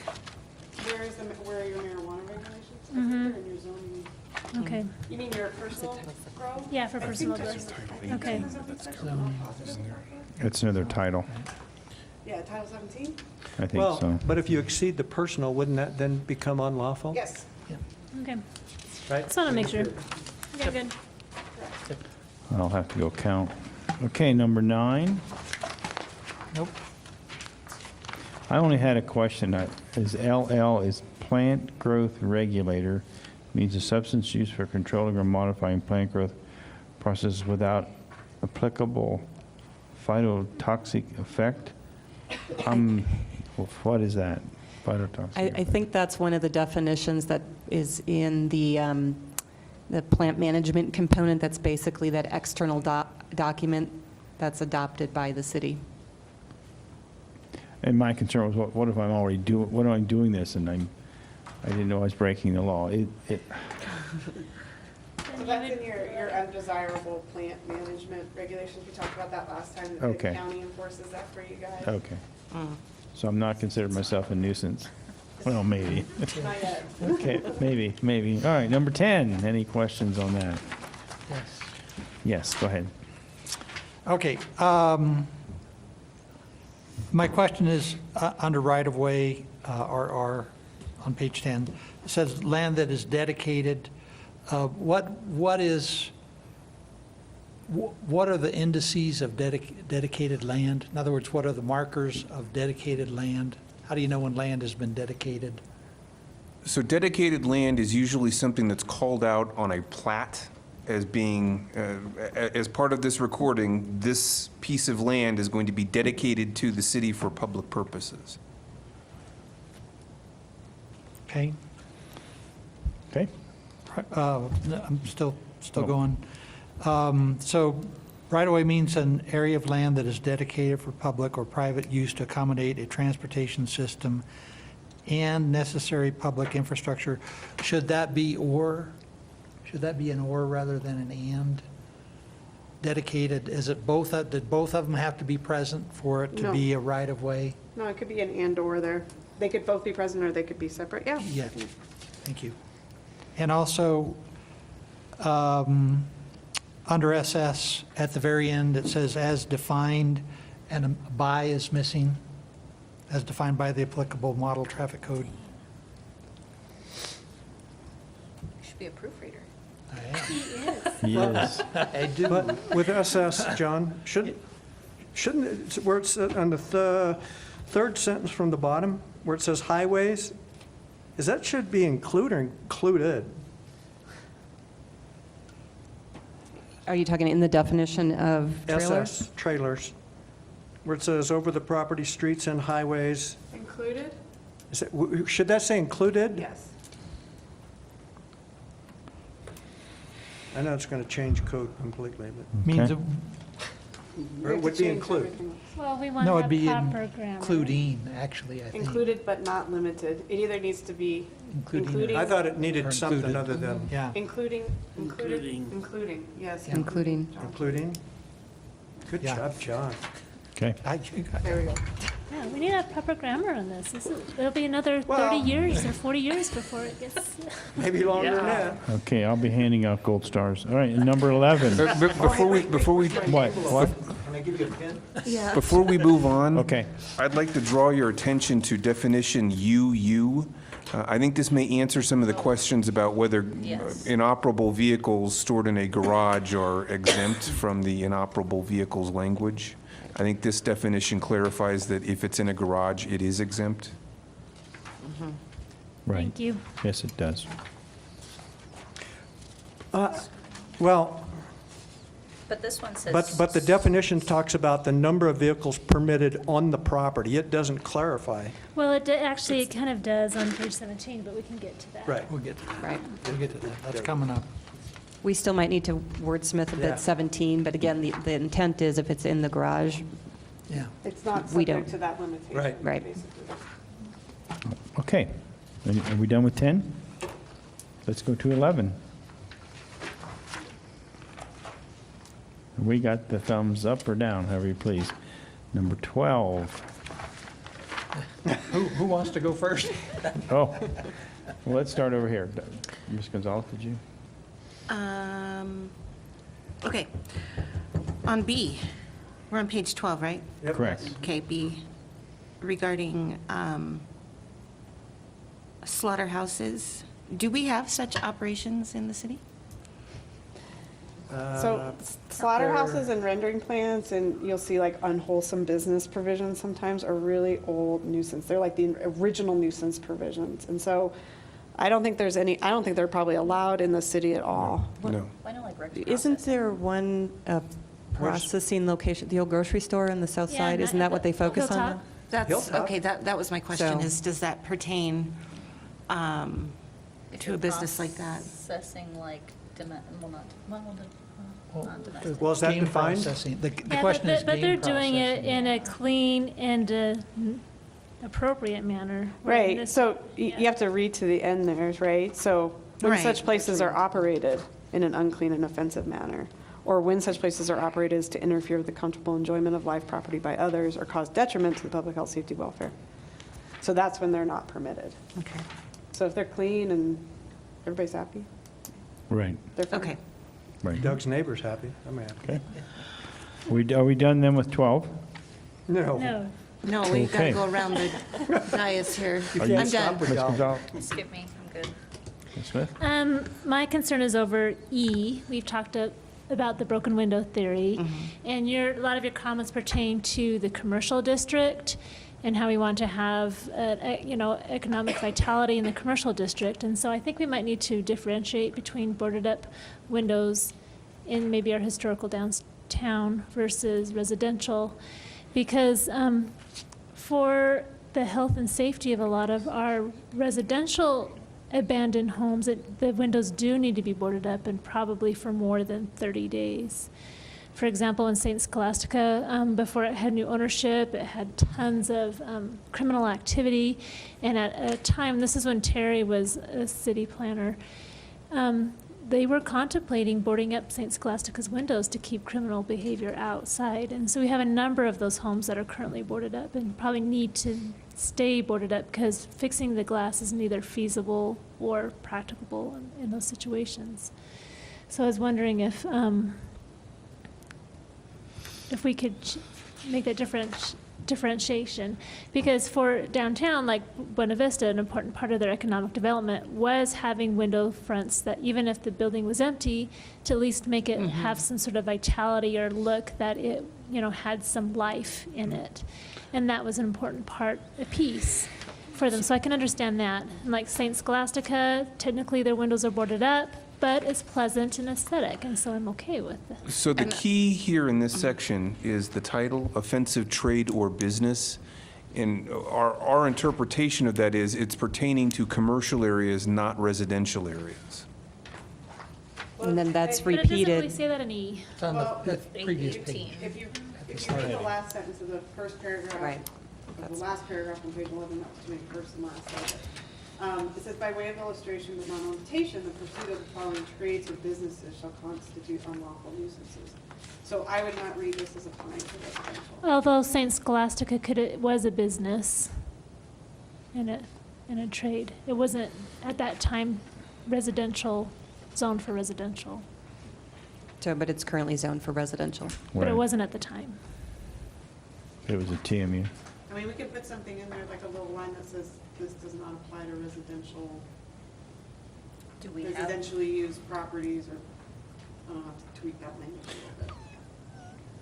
little bit. And do we need to have language that includes that for those commercial businesses, as long as their covering of windows is aesthetic and pleasing and gives it a feeling of occupancy, that they're I would like to have things like that addressed in a sign code update, or changes or modifications to the sign code. Because again, there's plenty of examples of having things in a window, but not necessarily affixed to the outside of the window that are very aesthetically pleasing, may have pieces of art hanging on the inside, just in back of, and I think I've actually drafted some language about, distance from the inside of the glass. So it allows and provides that activation that we're looking for in terms of a vacant storefront without going to the direction of looking vagrant. Okay, and I think it's part of the reason why this conversation is important is because when we were having initial discussions for me, in our city administrator building, he was like, yep, and all these businesses downtown, they're coming down. They're boarded up, and including things like St. Scholastic or St. Cloud. And I did not think that was appropriate. So I just want to make sure that that we make sure that this language is so that the interpretation is proper. Right, so again, it's separating, again, remember this focus is addressing nuisances, and we're trying to address nuisances versus other tools or other sections of the code, say in Title 17, which is the zoning code, which is where the sign code exists, that would be a better location to address things like that. Okay. You're up, John. Yes. My turn. So would you like clarification in there that this doesn't apply to residential? I would. Okay, It doesn't do any harm. sorry, go ahead.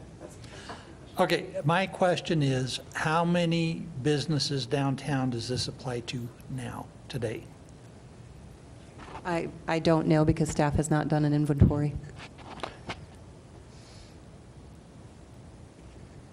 Can I help you? I'm not sure I'm happy with that answer because I think, to me, this is really pointed at one business. And because of that, I've got some concerns about how this is worded. John, do you mean building instead of business? Or, Yes, I Okay. do. Thank you. Okay.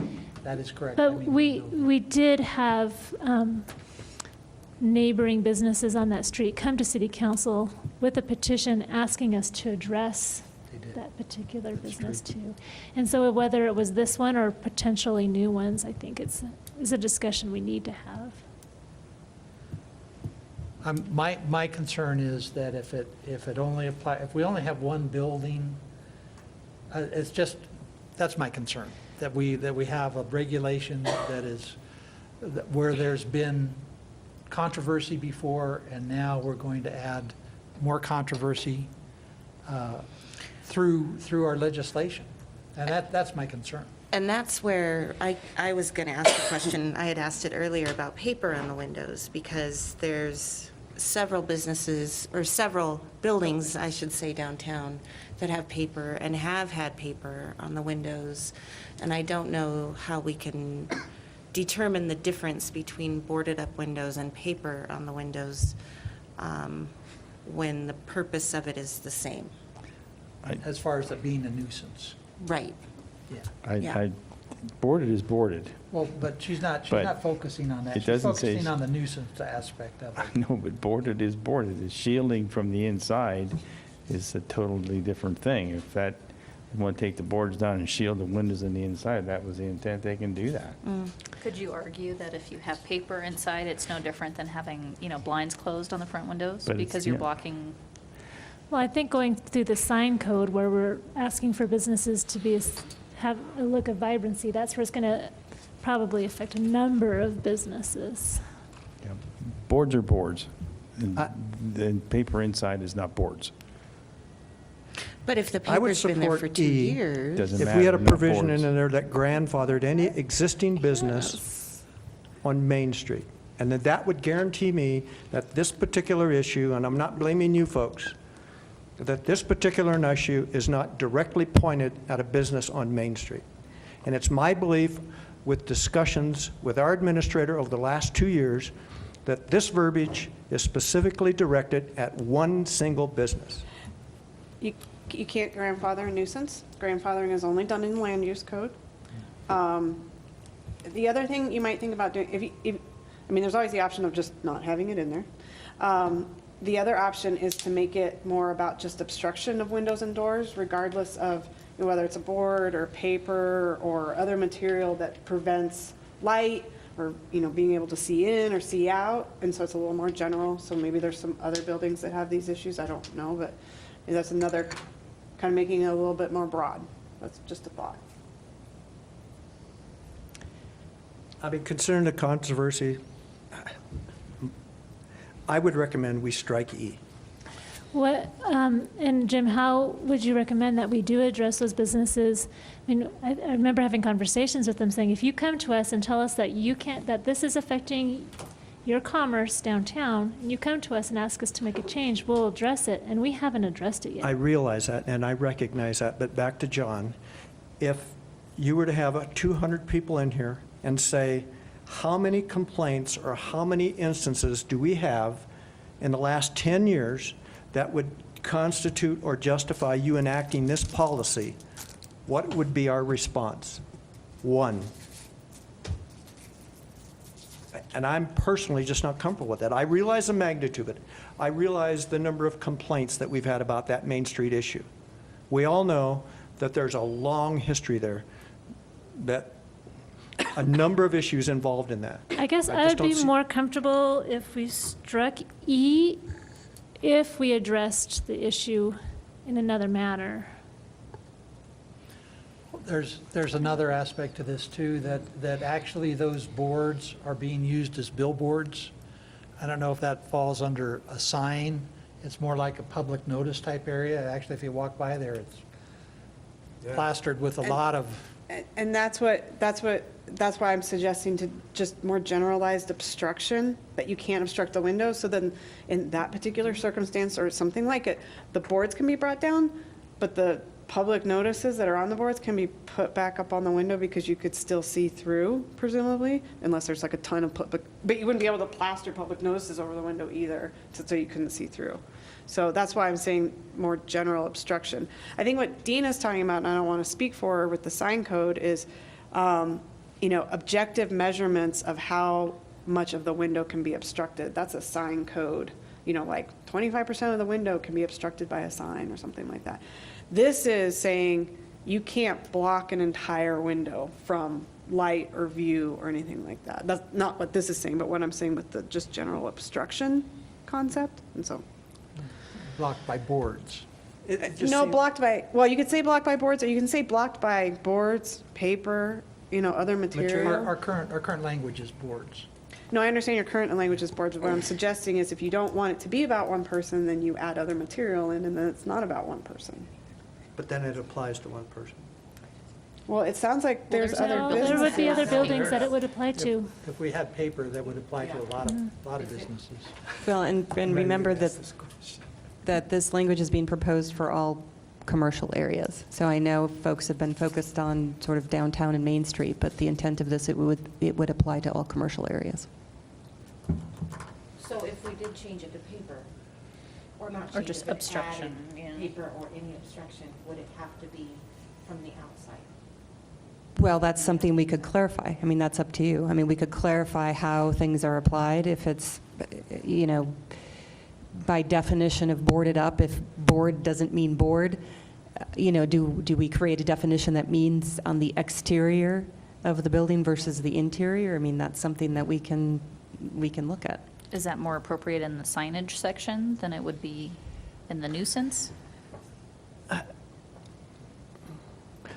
A downtown business, as I'm reading this, could currently have a broken window and remove their boards in 30 days and wait a couple of days and put those boards back up for another 30 days. And believe you me, that could potentially happen because of the ongoing issue. And I'll leave it at that. But it could, it would prevent anybody from doing it in the future. No, it wouldn't. Board it up for 30 days, take it down, put it back up. If you're trying to prove a point to council, which is what's going on, bring the elephant out. That's probably what they'll do. That's what I'd do. Okay, we're either going to move on, strike it, or move on. I think we need to put some more general language in there, it sounds like. Okay. Something. Draft some general language. Okay. All right. Okay, let's go on to number 13. Yes. Mr. Hamrick. Okay, liquid fuel products. Is this or should it be covered in stormwater regulations? And where is the definition of liquid fuel products?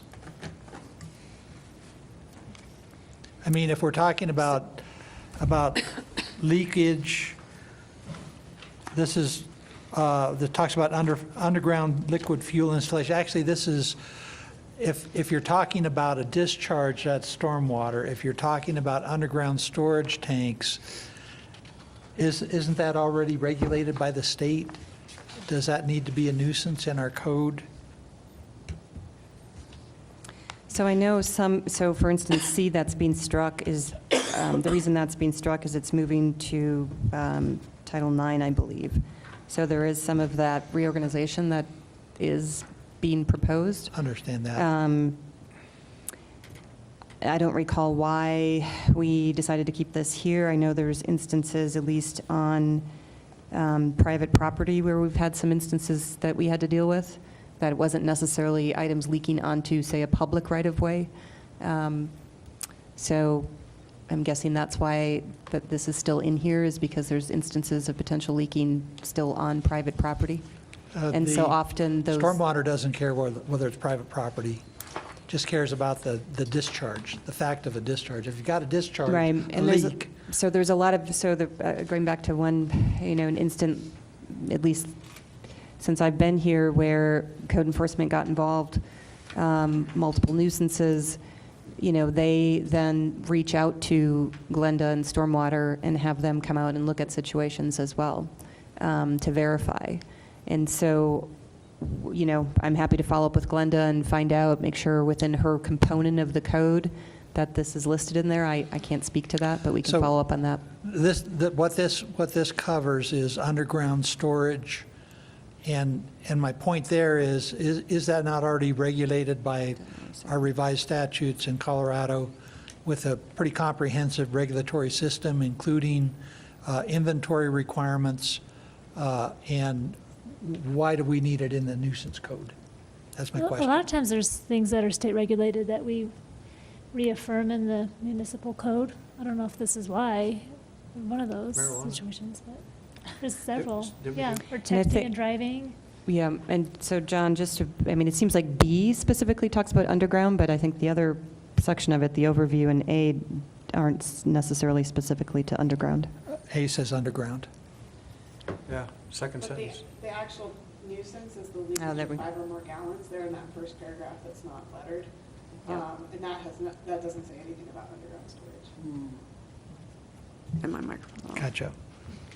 So I have a question on C.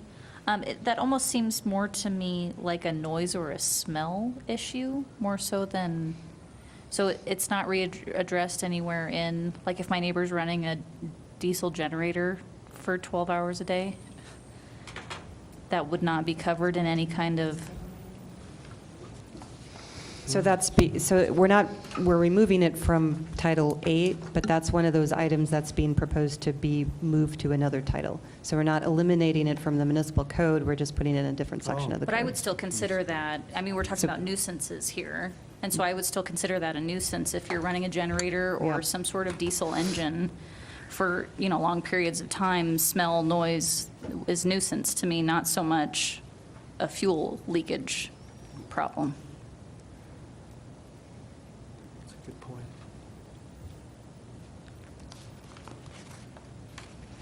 But if, relative to yours, it would be a different section. And that's what I'm saying. I think it belongs somewhere in here, maybe not under the fuel section, but I think, running a diesel engine for long periods of time, whether it be a generator or a truck or something, should be still addressed as a nuisance.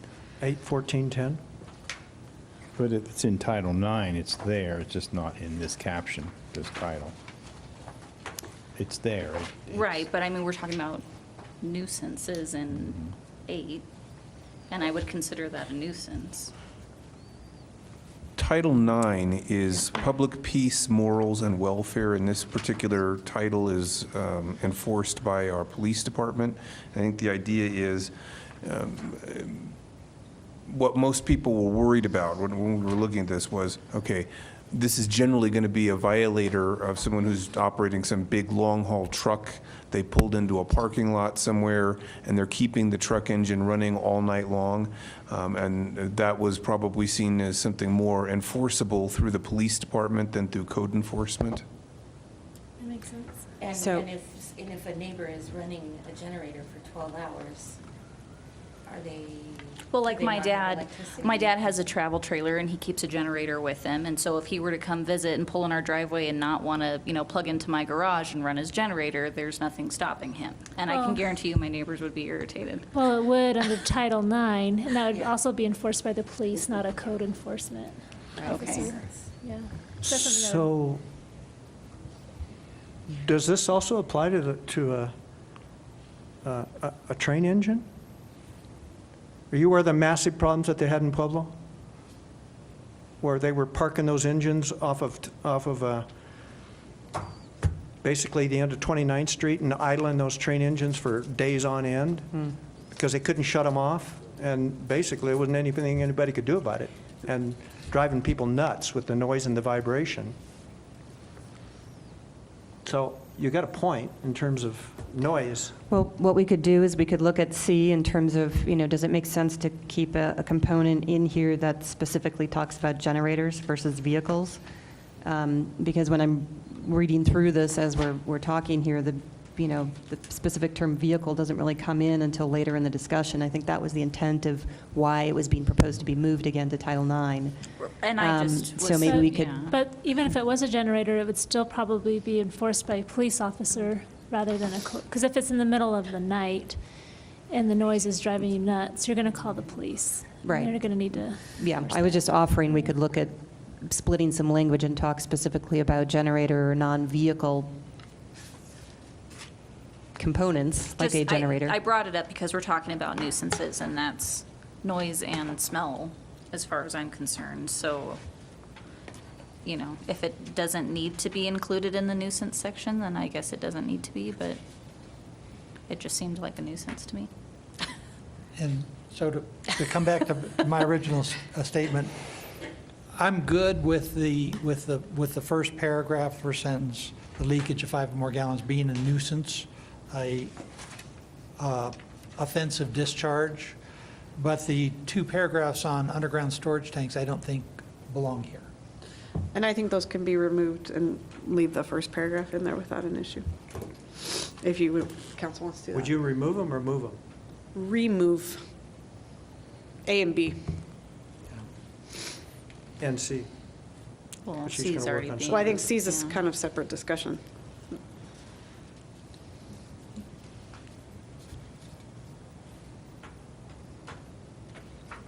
Okay. Any questions?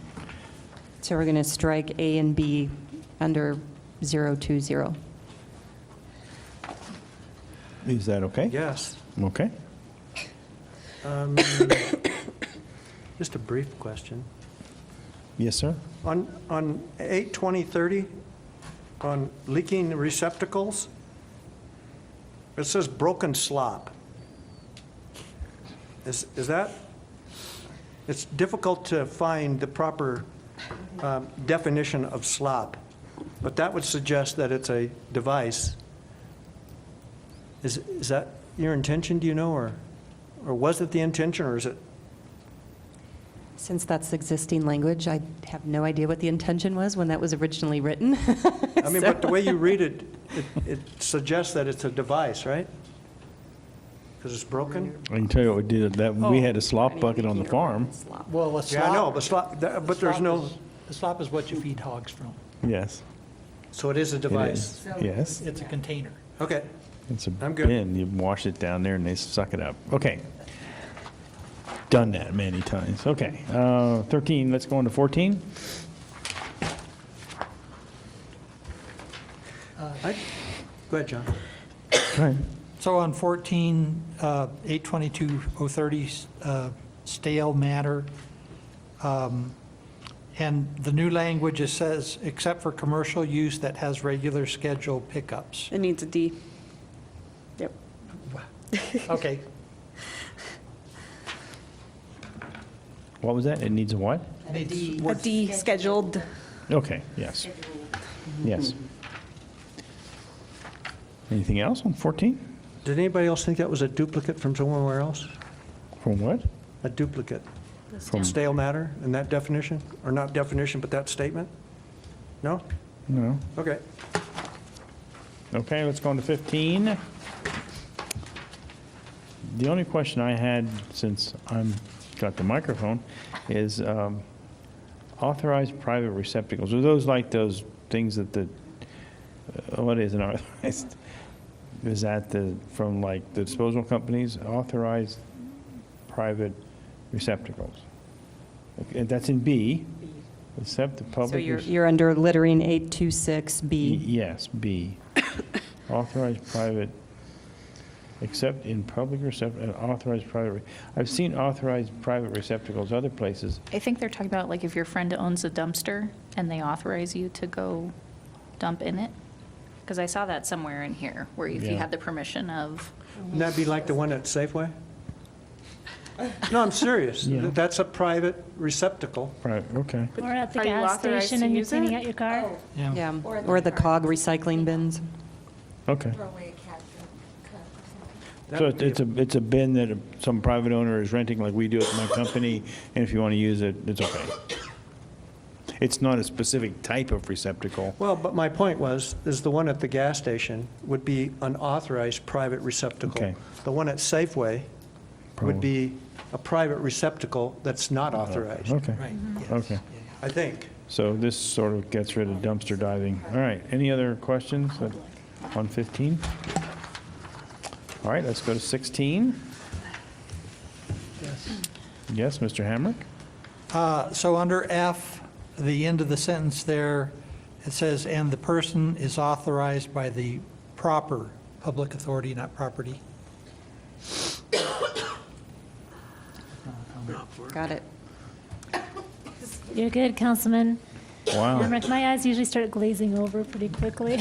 I thought I read this, but anyway, there's something, okay. Anything else on 16? I have a note here, but I'm trying to remember what I wanted to. Yeah, that's the problem I had. I made notes. Sometimes I think what I was wondering is on D, when you post like a yard sale sign or a lost pet sign, do you need the permission of the city to go put it on a light pole? Or is can't. there someone that regulates that? You're not supposed to do that. Well, it happens. So is this saying we're going to start regulating it, or what is? They did that 10 years ago, 15 years ago? Yeah.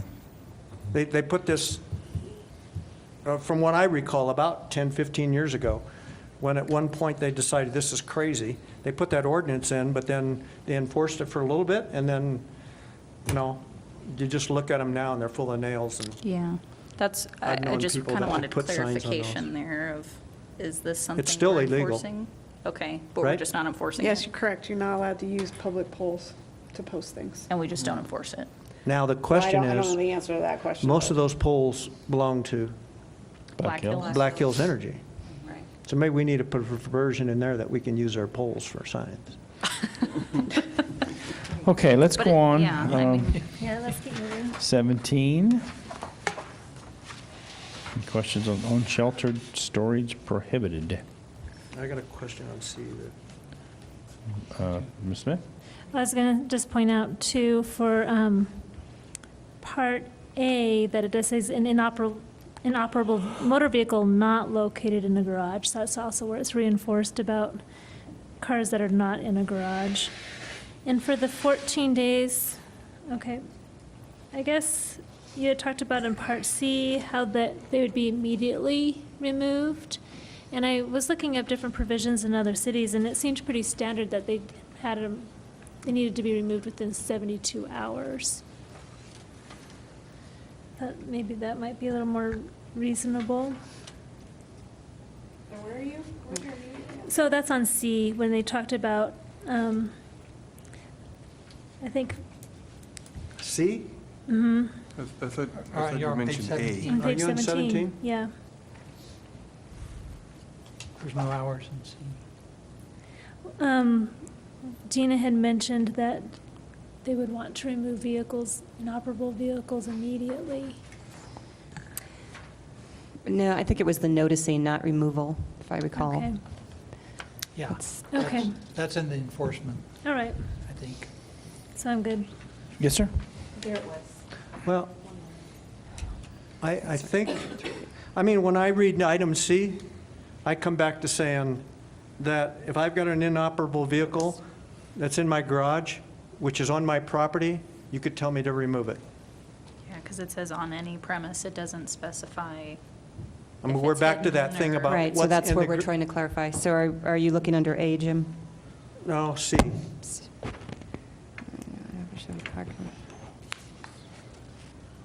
It says kept or stored on premise. So again, I could have my 2 vehicles in the yard, but if I had a third car that was stripped in my garage that I'm working on, technically, I couldn't have that third vehicle in my garage. That would be easily rectified, but just saying stored on any premises except an enclosed garage. Or you could just say unsheltered. Kept or Well, but stored shelter unsheltered. could mean just bushes or a fence. Really? Yeah, so on that, let us just go back and review the definitions of unsheltered. We understand the intent. I know some of the updates that were being proposed, the point was to talk about sheltered being more kind of the screened Right. from the public way. So let us just take a look at that and try to clarify. just We understand where your intent Get the is. garage thing fixed. But it says here, an inoperable motor vehicle not located in a garage or other building shall be placed in an effectively screened outdoor storage area. I don't disagree, but read C. So you might just want to have that, but she said they would clean up that Right. language. Right, so C might be the one we need to Yeah. focus on. So we'll look at that. Okay. And Yep. one further question there. The very last clause there, it says inside, talking about painting being prohibited, except inside an approved spray booth. Who approves? And what is an approved spray booth? I remember my dad used to paint cars in his garage. Not an approved I don't spray even booth. I know. didn't hear that. But can I paint my cabinets in my garage? I'm serious. I mean, we Well, yeah, get we're into not- these, You're talking about motor vehicles. Yeah. being motor I've vehicles got to is think motor. that there is an approval process either through building or through state or something. I mean, they've got fans and blowers and lights and water Heavy flowing pressure. and there's high pressure and someone, Air quality controls probably yeah. Yeah. regulations regarding where you can paint a car. Should we There. reference that some way as approved as in CRS or something? I mean, we can find some. I mean, because if I was reading, I'd say, well, you know, who approves? Okay. Okay, let's go on to 18. Questions there? I think D goes along with 17 in terms of trying to rectify that quantity of vehicles. The intent is outside The screen, outdoor storage area, Yeah. right. but we need to eliminate the garage thing there. And what about junk cars versus a hobby car? That's, It kind of goes into, Well, a hobby car would be continuously Operable. being worked. A junk car would be just sitting there. Right. But when you look at inoperable, depends on how you define continuously. Yeah. Well, My husband has an inoperable hobby car. Your definition of continuous might be a little bit different than mine. Sure, I guess. any other reasonable questions on 18? Yeah, no. I do have some questions. Yes, sir. Yes, sir. Okay, under exceptions, we've removed collectors, cars which are collector's items or parts car as defined. Is there some reason for doing that? yeah. Yeah. What? Yeah, so it's actually the second part of that, and stored in compliance with the provisions of state law. So state law requires collectors' vehicles to be stored in an enclosed building, so it's not It's not an exception because of the way it's phrased. If you want to allow collectors' vehicles to be parked outside an enclosed building, then you can say that, but that's not what that says. It actually, it's an exception, but then it also references the storage provisions under state law, so it didn't make any sense. So that's why it was. I think I understand that. That was my question, why? I had that question too. Then, under the new A, under 010, 832.010, says when the body of any dead animal is, I think we mean on any public property. Yep. Why would we delete A? Well, in. A? What'd you ask? I'm sorry, I didn't hear you. Yeah, why did we delete A? I'm confused there. The A, so the old numbering A and C were somewhat redundant, so it was simplified. Well, and it also talks about stuff being buried outside the city of which you have no jurisdiction over. The county may not want you burying animals outside either, so.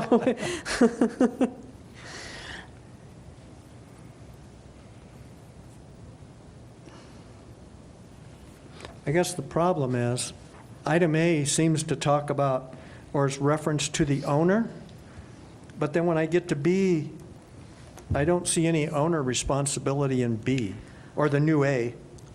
Are we referring to like dead animals on the road being hit by a car, or like if my dog just dies in my front yard? Yeah, It well, says any dead animal. Right, so B is only related to public property, so if an animal dies on public property, it's the responsibility of the police department to dispose of the animal. That's why it doesn't have anything about the owner in A, because it's on public property. so And what B- about B A? is any person, any B tract is of any land. person in possession or control of any tract of land within the city. So it's about where the animal is found, not who the owner is.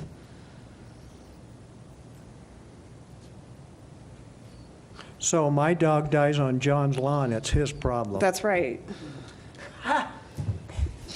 I guess I'm not trying to be silly, but we had a little bunny that died, and we just buried it in our garden. Oh, my. Hey, you shouldn't admit these things on the I'm record. not telling you where we were. Leave it for the I'm coyotes? not telling you. Videotaping Oh, this. sure, pick on me. Where's your mic? I'm not telling you another secret. All right, let's go on to One more thing. one more thing. So under C, it says, it is unlawful and deemed a nuisance for any person in possession or control of any occupied or unoccupied, I think is intended to say. Unoccupied, yeah. But my point is, we're going to say that the owner has no responsibility. I have no responsibility for my dog. No, you do. No, so read that. Okay, I spoke too soon.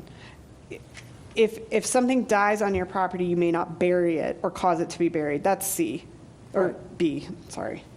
The new B. The new B. But So where's this it? is just to say you can't bury animals. Right. We're not telling you how to dispose of them. We just don't want you to bury them. Right. Whether you take it to the Humane Society, you go out in the county and bury it, that's your business. Do we need to say something has to be done? Like you can't bury it, but you also can't just leave it to rot in your front yard? We could, The first sentence of A, I just don't know that we should delete that. And I realize you're saying Okay. outside, yes. so to promptly dispose of its remains in a manner. In a proper manner. something, manner. but I Okay. just think that like the owner should have some responsibility for the animal. Okay. That's right. I think it should put it after proper manner. Yeah, whatever's appropriate, but. Yeah. So we'll keep A, B, C. Okay. Okay. Let's go on to 19. The only thing I saw in here that I did was, 8 is, it says as permitted by section 17.20.41 and et cetera, the last line. What is that? Outside storage, So that's the zoning. is that zoning? So that's, zoning. 140 is outdoor retail sales. Okay. Because it's an exception that we allow, and I don't think it has to be I just know what that was, so you'd have to do your research to figure out what that is. We also talk about section 20.220. Goods offered in a yard sale may be stored in accordance with section 20. And I don't know how you overcome that. You certainly have to state that, but then I have to do some research. I have a editorial. So in A, it's the second sentence, it starts personal, in the middle there. Personal property includes as items such as, should be, includes items such as, but not limited to. And I think if Caitlin was here, she'd say there, after the not limited to, there needs to be a statutory comma, if I understood her constructs correctly. But, so that's just editorial. But this outside storage, I was uncomfortable with this section because we have exceptions listed and we have a prohibition, essentially. And it seems to me that it should be the other way around, that we should have a not permitted list, not because this is not an exhaustive list of which should be permitted exceptions, like mailboxes, front porch gnomes, welcoming mat, flagpoles, things like that. So this is outside storage, and the exceptions don't include a lot of things that are I think we obviously intend to permit, like my little garden, like my little gnome on my front porch. Get rid of it.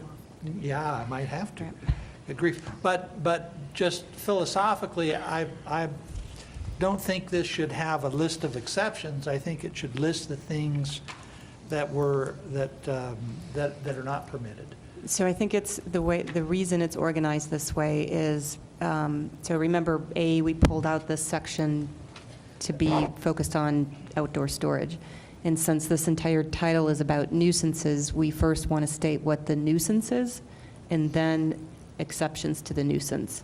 And I don't think we had any exceptions listed before, and that was caused some issues when code enforcement was trying to enforce the outdoor storage area. So they tried to include at least a list of exceptions.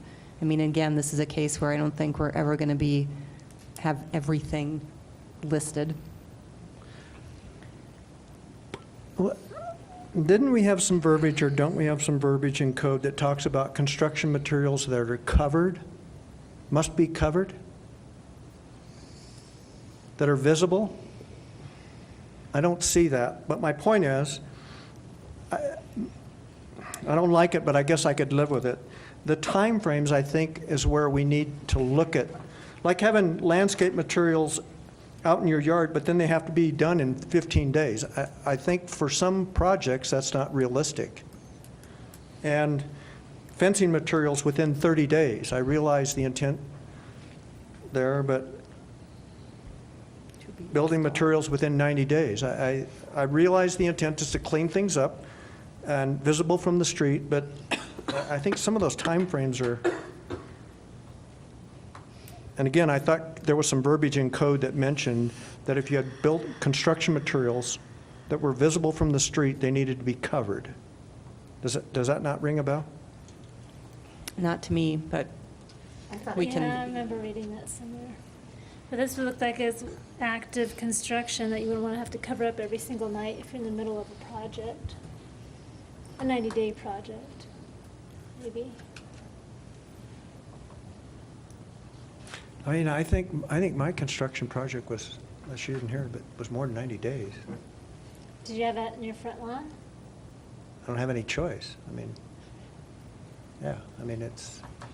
I mean, we it was an could, so a suggestion, at least under 6 and 7, since in most cases, permits are supposed to be obtained for those activities, we could add language that says either, the extent of of the the building permit and/or, It's a good point. or in absence of a building permit, then have a timeline. Yeah, there you go, because you're right, my building permit don't remember what the time frame was, but at the end of my building permit, everything was gone, but during that whole building permit time, you've got, building materials and Coming and going. dumpsters and. So we'll modify that for 6 and 7, and I then could live under with a building 5. permit and then without some timeframes that are- Right. that are tight. So Right. your construction material, I think the language you're talking about is back on page 16. It's E. It's under littering, Oh, 16? page 16. Subsection E. Yeah, blown scattered.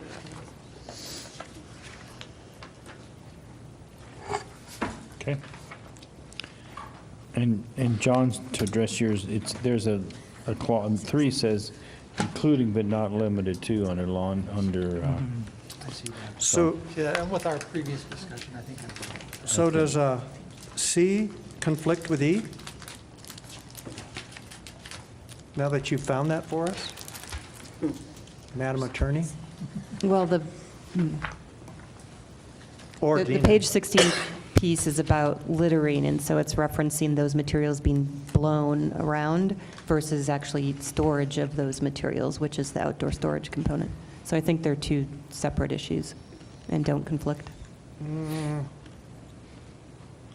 I have a Well, question. no, I think you'd read them together. So, I think if you read them together, they're conflicting. no, if, so like, on page 19, the outdoor storage is talking about fencing materials and building materials and landscape materials, construction materials. 16 is saying they have to be covered so they're not blown around. That's all it's saying. As in like littering. Yeah. So Yeah. even if you're in the middle of a construction project, you have to make sure it's not going to get blown away in the wind. 19 is saying. Yes, okay, Even if they're covered, they can only be there X amount of days. I agree. Thank you. can we go forward? So Or back? on Nope. 19A, it says front porch. Would that include like a screened front porch?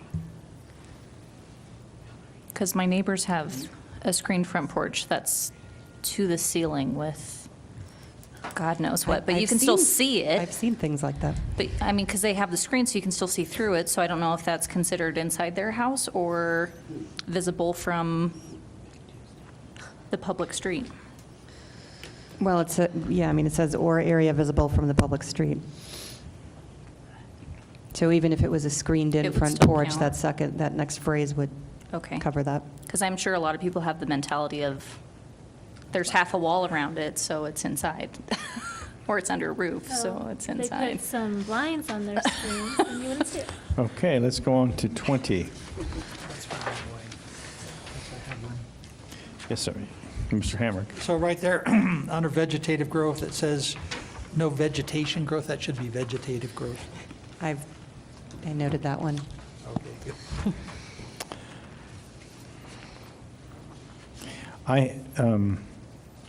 And I think I've answered this question when I finished reading this. It talks about an advisory council, a commission appointed by city council, but it did also read that we're not going to do that. I mean, Are this is you- old code. This Are you is- under? I'm sorry, yes, it's under the new, I don't know. Now, what that is. Are you It's- under Used to be section announcement. 8.36030, the undesirable plant management? Correct, Again, remember, and- that's the piece that we're kind of bringing forward. We're not proposing any changes to that. So it's always been there in our code. Yeah, so state law requires you to have a noxious weed plan. Oh, okay. The so we- alternative to having a noxious weed plan is what you have, which is you contract with the county. Right. And they enforce your noxious weed plan. Well, There has been discussion about removing this entirely from your code, not part of this Title VIII necessarily discussion. And our office has recommended, just leave it in Just there. leave it So in. if you ever, break, you don't want the county doing it for you, it's already there, and you don't have to recreate it. So then we would, at some point, could in the future, create an advisory commission. You could, if you On want Knox. to take it back over, you absolutely could. Okay, all right, that's my question. Anyone else? No? All right, let's go on to 21. Questions? So 21 up to 8.38 on 25 is that whole section that's Whole adopted. weed thing.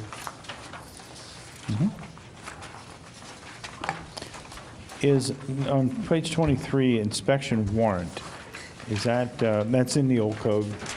Is that something that, the court shall issue an inspection warrant? Is that some old language there? And 3, about the fourth line down, it says the court shall issue an inspection warrant upon presentation by the city council. The court shall, through its agent or employees, we took agent out completely.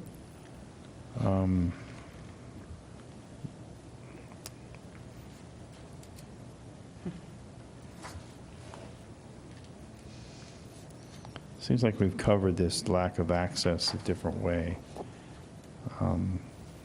Says after receiving notice that inspection is pending, the owner or occupant denies access to the inspector of the property. I'm assuming that's a code enforcer. The inspector may seek an inspection warrant. Yeah, so this is, like Dina said, we didn't change this. Oh, yeah, And we I know. can go back and update it, but this is specific only to the undesirable plant management program. Okay. So it's a little old.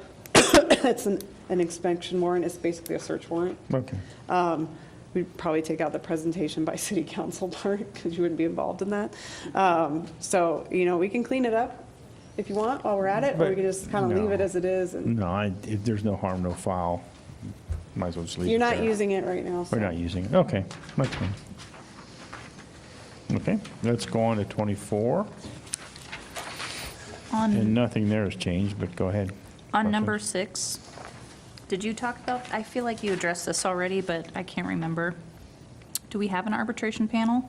No, because you're not actually using this undesirable, because you've contracted with the county to Okay. force your, no, So it so you're would- not actually using any of this right now. Okay, And But we're- you're required to have this if you didn't have your IGA with the county. Okay, okay. So Yeah, so if the county quits doing it, we have this to fall back to. this is in place, yeah. Okay. And we could update it then, if that Yeah. happened. Number 25? Same thing, it's continuation of that coverage of something that's there. I do have a little comment to make on 83810, under A in the vegetative growth, that we need to keep the land occupied, clear of ice, mud, dirt, and rubbish.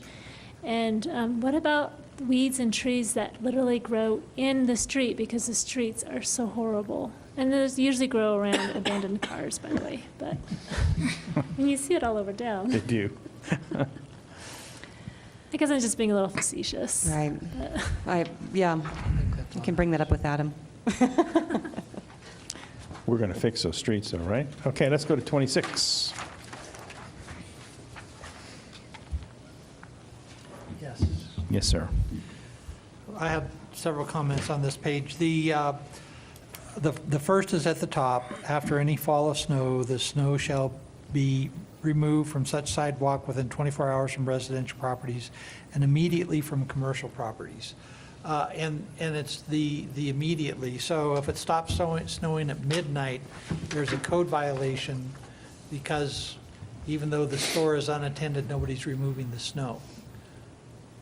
And so can we add some language there to say business hours or? business hours or something? I mean, if it's a weekend and nobody's, say that's, it's, Sunday. say it's a Sunday or a Monday, some stores are closed Monday. Yeah, and but there's big stores. if somebody goes for a walk and they Yeah, walk in front of your business and they fall and break a hip, it's still a liability. Right. So most of my experience in language like this has, again, we were doing minimal changes. We were allowing a little more leniency on the residential standpoint. In terms of that concern, usually from my experience, there's language in that talks about the last snowfall. When the snow ends is when the time period starts. And having language like that in. And the current code has no time frame for commercial? I It thought says it was immediate. 2 It hours. says immediately. it says immediately. Immediate. That's- Right, the this current code is code. immediate for both commercial and residential. Now it does. Now we say 24 hours. We do say 24 hours? Within 24 hours. Oh, for For residential. residential, but not commercial. Oh, yeah, it does. Is it too vague to say during normal business hours? Well, I think to Ashley's relative. point, that Yeah. we still want to make sure that, Because I mean, especially since there's such a varied business hours with different Right. proprietors. We want to make sure that, usually after the snow stops falling, that's a trigger point typically in a lot of codes for a certain period of time for folks to get the snow removed. I just don't see someone coming in at 6 o'clock in the morning if the snow stopped at 5 And I to, think most business owners do come right before they open and clear their walks. And they have hire people, if it snows on Sunday, that they go and clear their walks for them. Right. I mean, we did have somebody fall on our sidewalks and break a wrist in front of my husband's business. It is something that you need to be cognizant of. Yeah. Okay. Be careful about. Any other questions on 26? Yes. Good. And this is for information, but under D, it says, "No motor vehicle, trailer, equipment should be parked or stored on any portion of the sidewalk or any portion of the right-of-way outside the traveled portion of said right-of-way unless permitted." And so, does traveled portion, do you know, include parking spaces? That's not the traveled portion. So I think that's the intent. The traveled portion is the through lane as intended of the street. If there's on-street parking, then that's not the traveled portion of the street. I guess my concern with that is there's some streets where, what did you call that, tree lawn? Mm-hmm. Even though there doesn't need to be grass there for that technical term to exist, if I understand you, there needs to be a sidewalk, right? Say But- that again? There doesn't need to be grass in that area, there just needs to be a sidewalk in order for that area of tree lawn to exist. So there could be gravel in It could that be- area? Right, I Right. mean, a lot of places, obviously, in Canyon City are xeriscaped. And it's typically referred to a tree lawn in a residential context, going back to context. In a commercial zone, so on Main Street, and you remember the conversation a few weeks ago about sidewalks and use of sidewalks on Main Street or in commercial zones, that zone on a Main Street is typically referred to as an amenity zone. And actually, this graphic, the other half of this graphic, I cut that out because we were focusing on residential areas here. So, that zone in a commercial district is typically referred to as an amenity zone, right? It's where the benches are, where the trees are, where the trash receptacles are, et cetera. In a residential context, it's usually referred to as a tree lawn. Well, I- the intent is also to keep traffic or vehicles away from pedestrians, right? Well, It's a buffer they're zone. talking about parked vehicles. Yeah, but when you park it, it takes away that buffer. I just see streets where people have larger vehicles, and in order to get the clearance on the vehicle, For traffic. for travel traffic, whatever that's called, they're parking those vehicles in that area, which I realize you want to say is not legal, but in reality, they're not impeding anything because that space isn't getting used for anything. Is there a compromise there, or am I the only one seeing that? And you showed an example of an RV that was parked there. There. I assume that it looks like there's a sidewalk there. In my opinion, I would prefer to see that versus to see that vehicle parked on the curb, because then that street would probably be real challenging. That's my opinion. For two-way traffic especially. What's council's flavor then? I mean, that happens all over town, and not only in Canyon City. It's, And we're saying that we're going to ticket for that. It's code enforcement. This is code enforcement. And so Okay. this is not police but I enforcement. wouldn't say that that's a drivable, because that's what she's saying here, is that it's, No, they're talking about a parked. or traveled, excuse me. Outside the traveled portion. You see Right, that- I wouldn't consider that. Or any portion of the right-of-way. And in the definition of right-of-way, did we not talk about the tree line?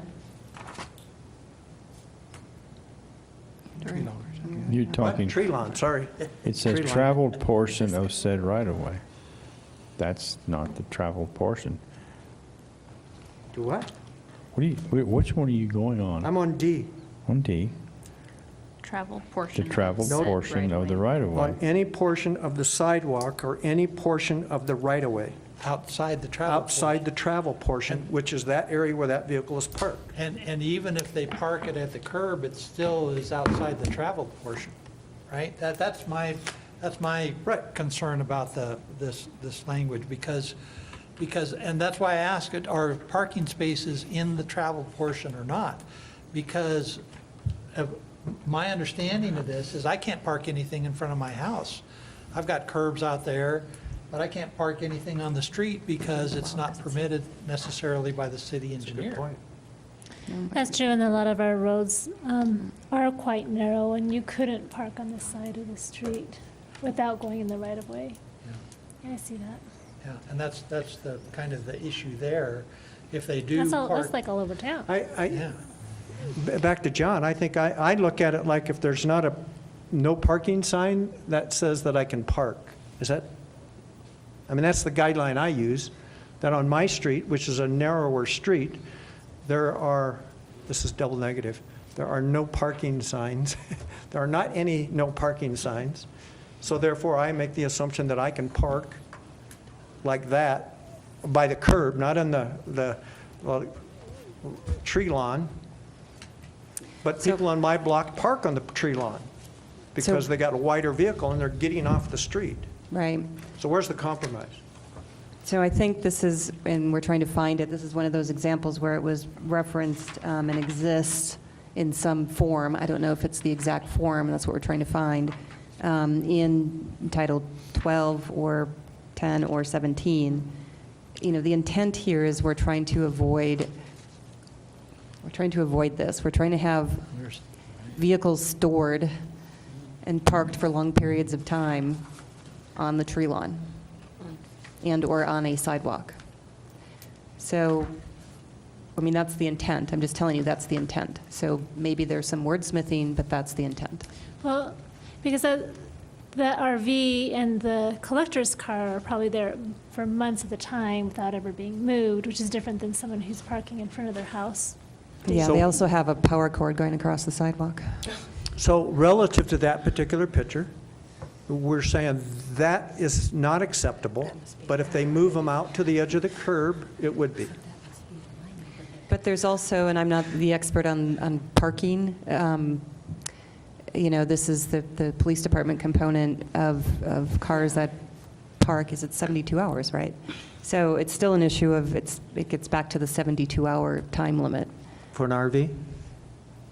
Anything. for any vehicle Or any parked vehicle on a on. public street, it's 72 hours. So when I park my vehicle on Friday night and don't move it till Monday, I'm in violation. Yes. Holy smokes. I saw Better on than burying a Salida's rabbit. parking thing, they had an exception, a provision for that, because it included those who are also on extended vacations, you know, for a couple of weeks for their vehicles. So there might be some wordsmithing that can be done.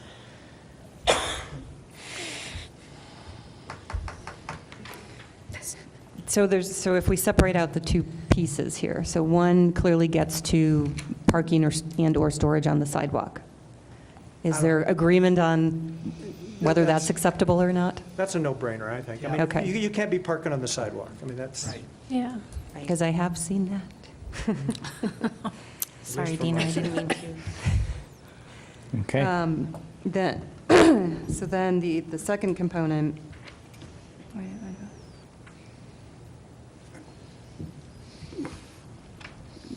So the second component is clearly talking about outside the traveled portion of the right-of-way. And maybe we can continue to look at that and go back and find where that currently is in Title 12 or the other title, just to reference the language. And maybe there's a way to split that out from parking versus storage. I think that came from that, where we had those containers out there and you had to have a permit. Right. But that's not a vehicle, so.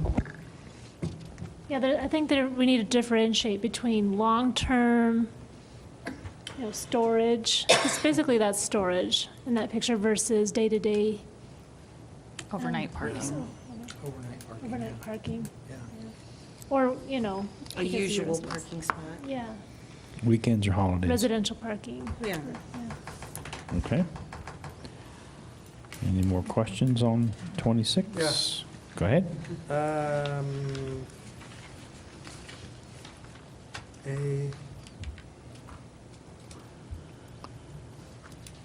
Never mind, because they cover the, in A where they talk about mailing, they later on cover that that's going to be certified. Is that right, Catherine? Correct. Yeah, so, And I thought of you, Jim, when I read that. Okay, let's move on to 27. Yep, Mr. Hamrick, yeah. So at the very bottom, last sentence, bottom of the page, last sentence, in no event shall the notice described by this section, and this is section A, is that right?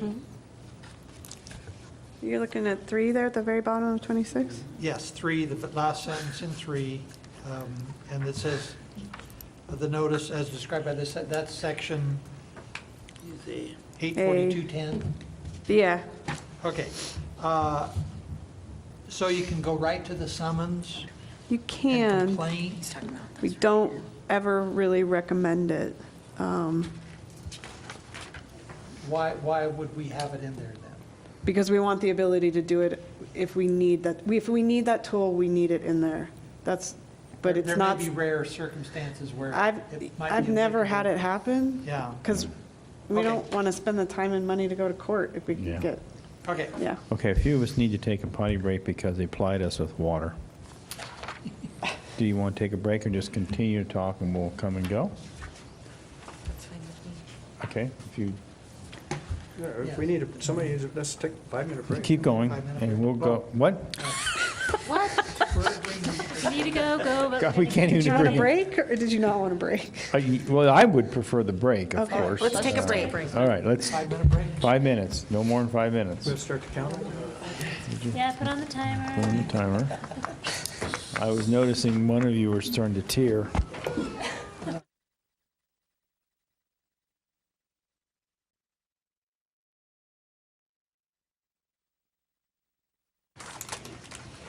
Amanda, I think item A, correct me if I'm wrong, but item A starts the whole process With for- notify and with writing. notifying a nuisance. Am I correct?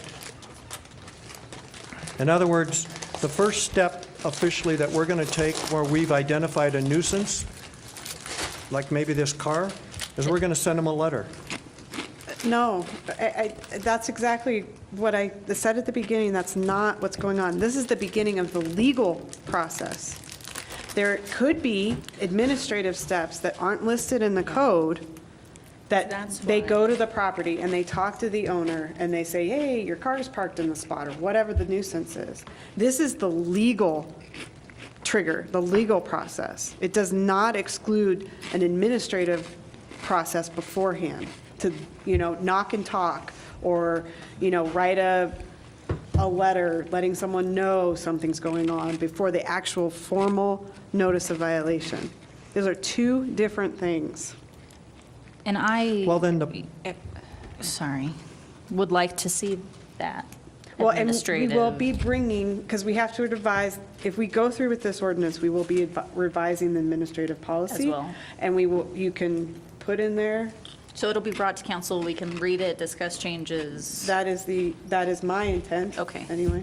the problem And I we're have, not- it says, upon the discovery, and in my, what's discovery? I'm serious. I understand what you're saying. It says, upon discovery of any nuisance, so code enforcement recognizes that there's a nuisance. And it says, the city shall notify the responsible party in writing. But that doesn't mean that there can't be administrative steps before the notice, this legal notice goes out. That's my point. And my point is administration is going to tell us, this is what it reads. This is that upon notification or discovery of the nuisance, we're going to send you a letter. That's all we're required to do. I understand that. Okay, I'm not your administrator, all right? I know. So, and that's part of that administrative policy, which I think you should see, think about, lay out, that says, when you discover a nuisance, we want you to go make, and it says that now, that they need to make face-to-face contact. But there are going to be instances where you have an unoccupied property where they can't make face-to-face I contact. understand. So Yes. that's why that's not in here. Or they're not there during the business day when the code enforcement officer is working. I mean, I think when I saw the red lines on this, my first question was, we, from staff standpoint, we are not trying to change any protocol that we are currently doing. It took basically the last 15 months, we've been really focused on making sure we have that clearly outlined in terms of the technical process, which may be considered more the legal process here, of doing the initial notice of violation, and then what the next step is and what the next step is. And from my understanding, we are not proposing to change any of that. Not the legal process. No. Okay. So Thank you, Administrator Attorney. So move number 27, page 27. I have a question. Ms. Gonzalez? So on page 27, section C, item 4, a description of the thing or things or condition deemed to be a nuisance. Are these currently not being done? Is that why these are being listed in red line? Or is that administrative again? No, they Yeah, or actually, is that- we actually have a form notice of violation Okay. that has all this information in it, but we just wanted to put it in the code so that notice isn't altered without a code revision. Right, okay. It wasn't in there before, but when we first started doing this, and as Dina's alluded to, gone through the legal process on several occasions, we drafted up the notice that has all these components in it, and that's what they perfect. use. That was what I had thought, but I wanted to Yeah. clarify. Thank you. Any other comments on 27? And I just have one change I want Yes. to let you know that I'm going to make, in B2, that should be the Fremont County Assessor's Office. It should be assessor in both places, and not clerk and recorder. Oh, yeah.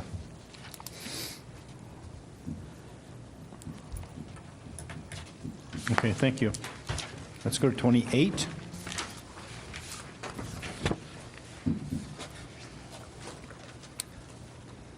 Anything there? It was easy. Number 29.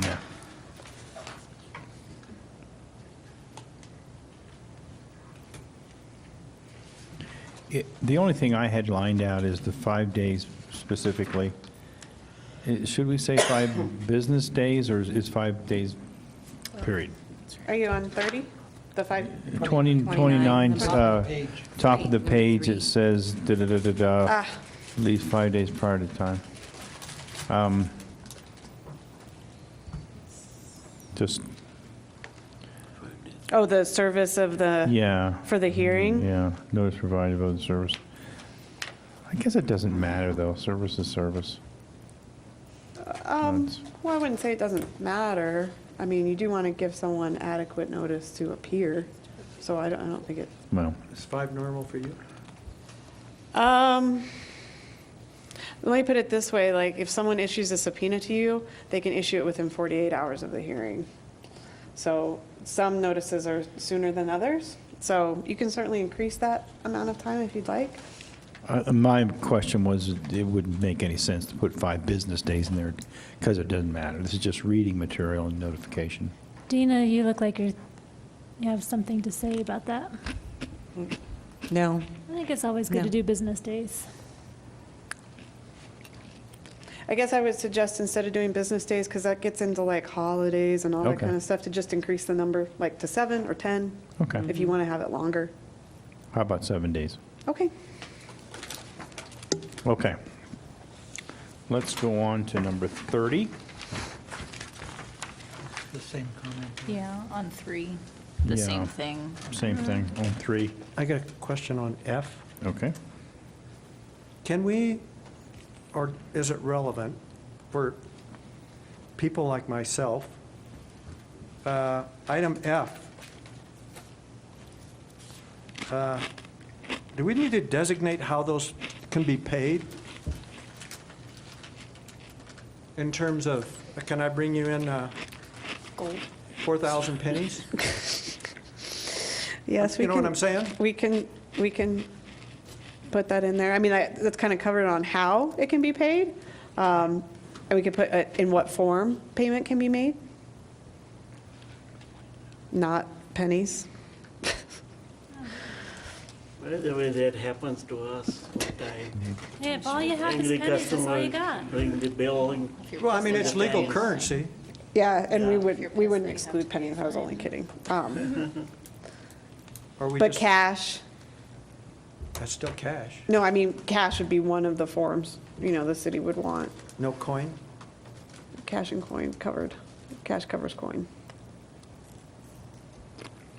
You take personal checks, probably. What would your preference be since you brought it up? What, Well, I guess, Check or money order?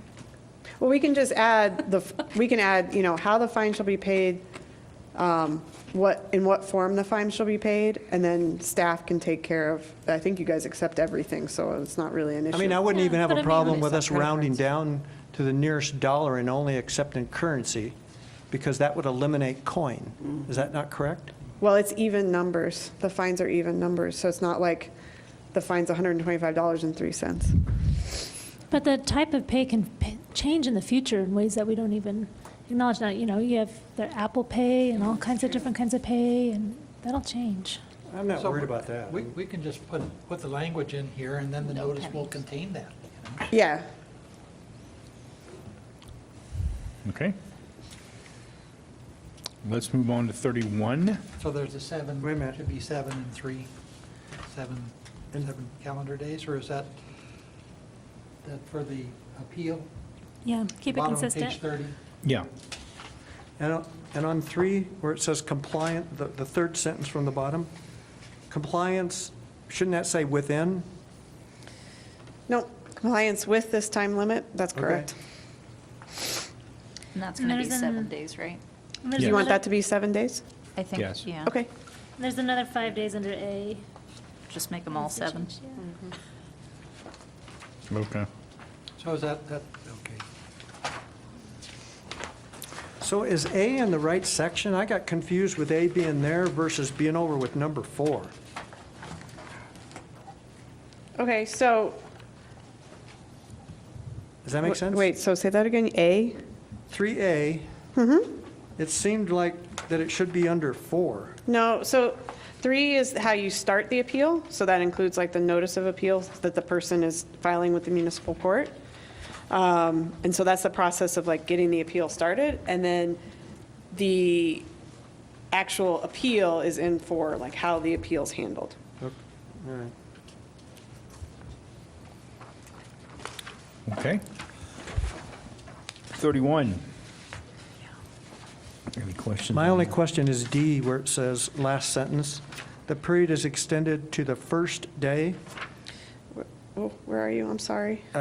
Delta, paragraph delta, 3D. at the top, last sentence where it says the period is extended to the first day thereafter, which is not a Sunday, Saturday, or legal holiday. Uh-huh. I think the city's closed on Christmas Eve, Uh-huh. which is not a legal holiday. I was thinking that the count should not include weekends or holidays. Right? I mean, we're closed on Christmas Eve now, the full day. Yeah. We And could put, instead of legal, say, don't know how- I city just- recognized holiday. I don't know, Yeah. I'm just telling you, that Okay. popped out at me there. It's legal because we made it a legal holiday as a city with home rule. City observed Okay. holiday. Any other questions? I guess that would be a point there. He did bring up a point. A city recognized holiday? Yes. Yeah. Good job, Mayor. Okay. Fire in the big bucks. Okay, Won't be long and you'll be voting. that's right. 32. Anything there? I guess my question is, why was E, F, and G striked? It's covered. Okay, so, hold on a second, sorry. Isn't that under 4A? Because we can leave E in, but typically the burden on an appeal would be a preponderance of the evidence. Copies and photographs may be admitted as evidence or so that's just an evidentiary rule. I don't think it needs to be restated here because it's under the evidence rules in Colorado. And then the hearing shall be recorded by electronic means. Every hearing before the municipal court is recorded because you're over at in court. All right, I was just curious. 32?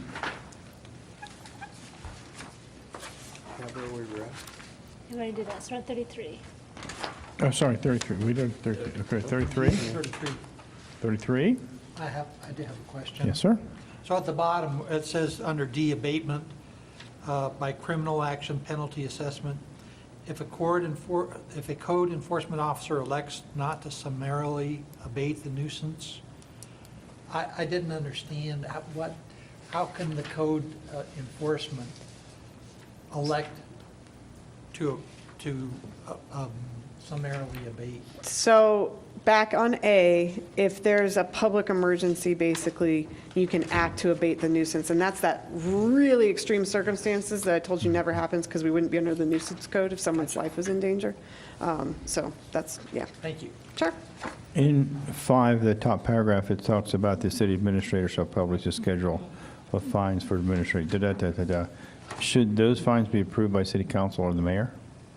Or is that not the purview of us? They are, it says down. Does it say farther on? Somewhere. Did I miss Further down something? it says, Such guidelines and fine schedules shall be approved by. Oh, okay. Okay. Somewhere it was crossed out. Yeah, because it was repetitive. It's out there, but it says It's just Right. repetitive. Okay. Number 34. If anybody has bingo, shout it now. 34. what do we win? Yeah, that's why I looked. You get to go, you get the gavel to adjourn. Okay? No, 34. Gold star. Anything there? No takers. Okay. Let's move on to number 35. Anything there? And on 36, I'm drawing a blank.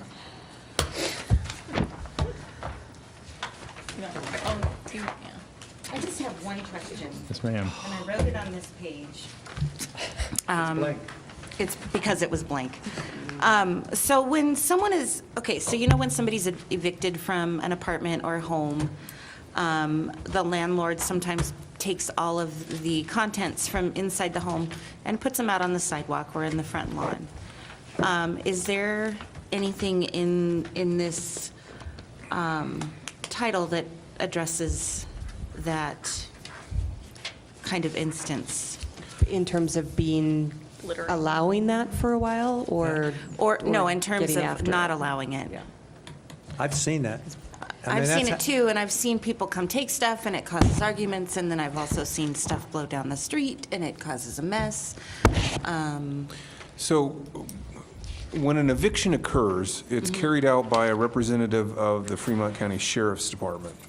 Our code enforcement staff has been in correspondence with them to see if we can come up with, when an eviction is going to occur, can you let the landlord know that they're going to have to make provisions for keeping that stuff, whatever the materials, clothing, articles, personal effects that are being removed from the home are, in some place where it is not looking like it's litter and it stays there for some period of time.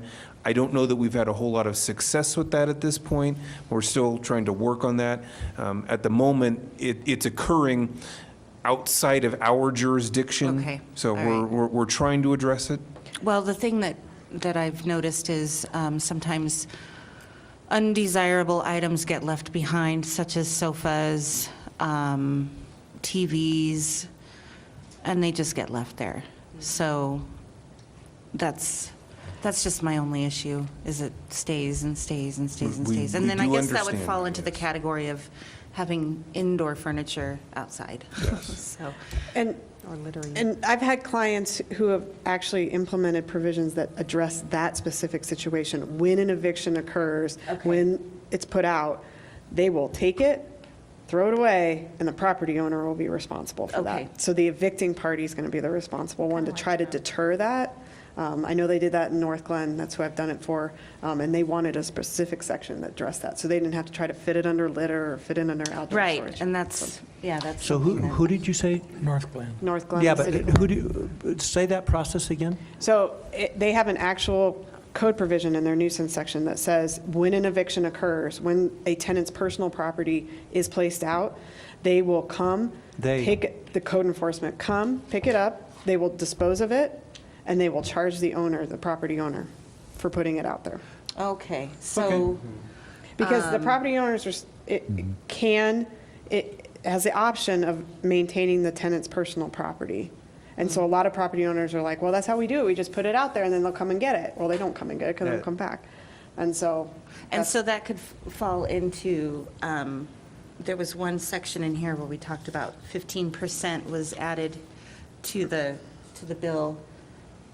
If we abate, yes. If we abate, so So do I we guess add something that like section? that. Do we add that? Do we add a It's up to section? you guys if you want to add I that kind section. of like it. We can I put the just language know- in there and you I can just look at know it. it's an issue, and it's something that people don't. I've seen it a couple times in Canyon where. Oh, I've seen it you more go out in than the a yard, couple. The whole front yard is covered. Yeah. I mean, it's. And then it sits for days and days and days, and And then it people gets start rained on picking and it. people don't want it, could so. we do maybe like, 24 hours? And then if there's still stuff sitting out, and the tenants have not No, come back, I've done it. I've then had- You've done charge. it? I've had people evicted and I let it there and I tell them it's going to be 3 days. I take it to the dump. I've thrown away more mattresses and couches than you can imagine. Well, I don't doubt the Yeah, thing. I'm But sure. the point is, That's 'cause you you're a create good multiple problems by setting it out in the front yard. I think. Well, I, as a landlord, actually expect that if I don't do something in a few days, the city would cite me. And I would expect that because it's not my property, it is junk, and they didn't come get it. And it seems like It's that's gone. already there in the code, right? It's already in the There's- code. It's already I would there. expect them to cite me, I would. Okay. I mean, We can I'd add have that to in call. and you guys can take a look at it, see if you like it. Okay, well, we're done. Thank you for your patience, but. Well, I just want to thank the both of you for your patience, if nothing else with me. I appreciate everything you've done. Thank you. Thank you. Thank you. Yes. And this is a lot of work. Thank you Yeah, for, yeah. This- And I this was is a- thinking it's a lot of work to read it, but to have to Oh. prepare and organize it. I know. And That then junk drawer And is I just want you to amazing. know that I have an entire junk mudroom. Mr. And Hammer. I do have an announcement. We have received, as all of you know, communication from Black Hills about the franchise. We've also received communication from our attorneys. Caitlin and I will be putting our heads together, but we expect to request a executive session at the next available opportunity to discuss. Okay. And one last thing, you all get this from CML? Yeah. There's a very good article on this, only in this one. It's Challenges of Elected Officials on Social Media. Yes. It's really, if you don't have it, I'll give you a copy. You should read it.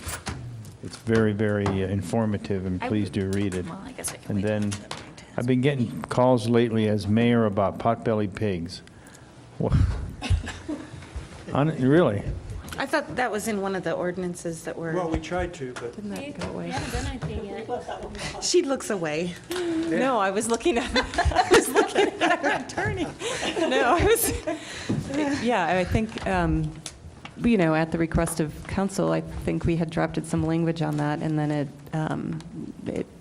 kind of died. So there, well, we get into the problem with the 60-pound pig that's legal, and now he's 65. you know, well. and 165. I think, but it is not, you cannot have them in Canyon City. Yeah, it is. Hey, Not in the home, it's not a pet. And so we want to do this carefully. We don't want to get a, as you say, a pig in a poke. I'm saying the people that think they're. Okay, we're adjourned. Oh, Okay, I'm I have sorry. I'm sorry, One more Dina. question quickly, and, Yes. so it would be staff's preference, I guess, to continue and try to wrap up Title VIII before having the Right. work sessions on the other titles? Yes. Is that? Yeah. Yes. Okay, and so Yes. with that, I know we will not be ready with these changes to come back on October 3rd. So we will have to push that next work session. Whatever, it's that Wednesday. The next vision? So we'll have to push it at least to, and there might be agenda items already on that vision committee meeting scheduled for October, so we'll have to look at that. I'm just making folks aware of that. Yeah. It shouldn't be as long as we've covered and everything.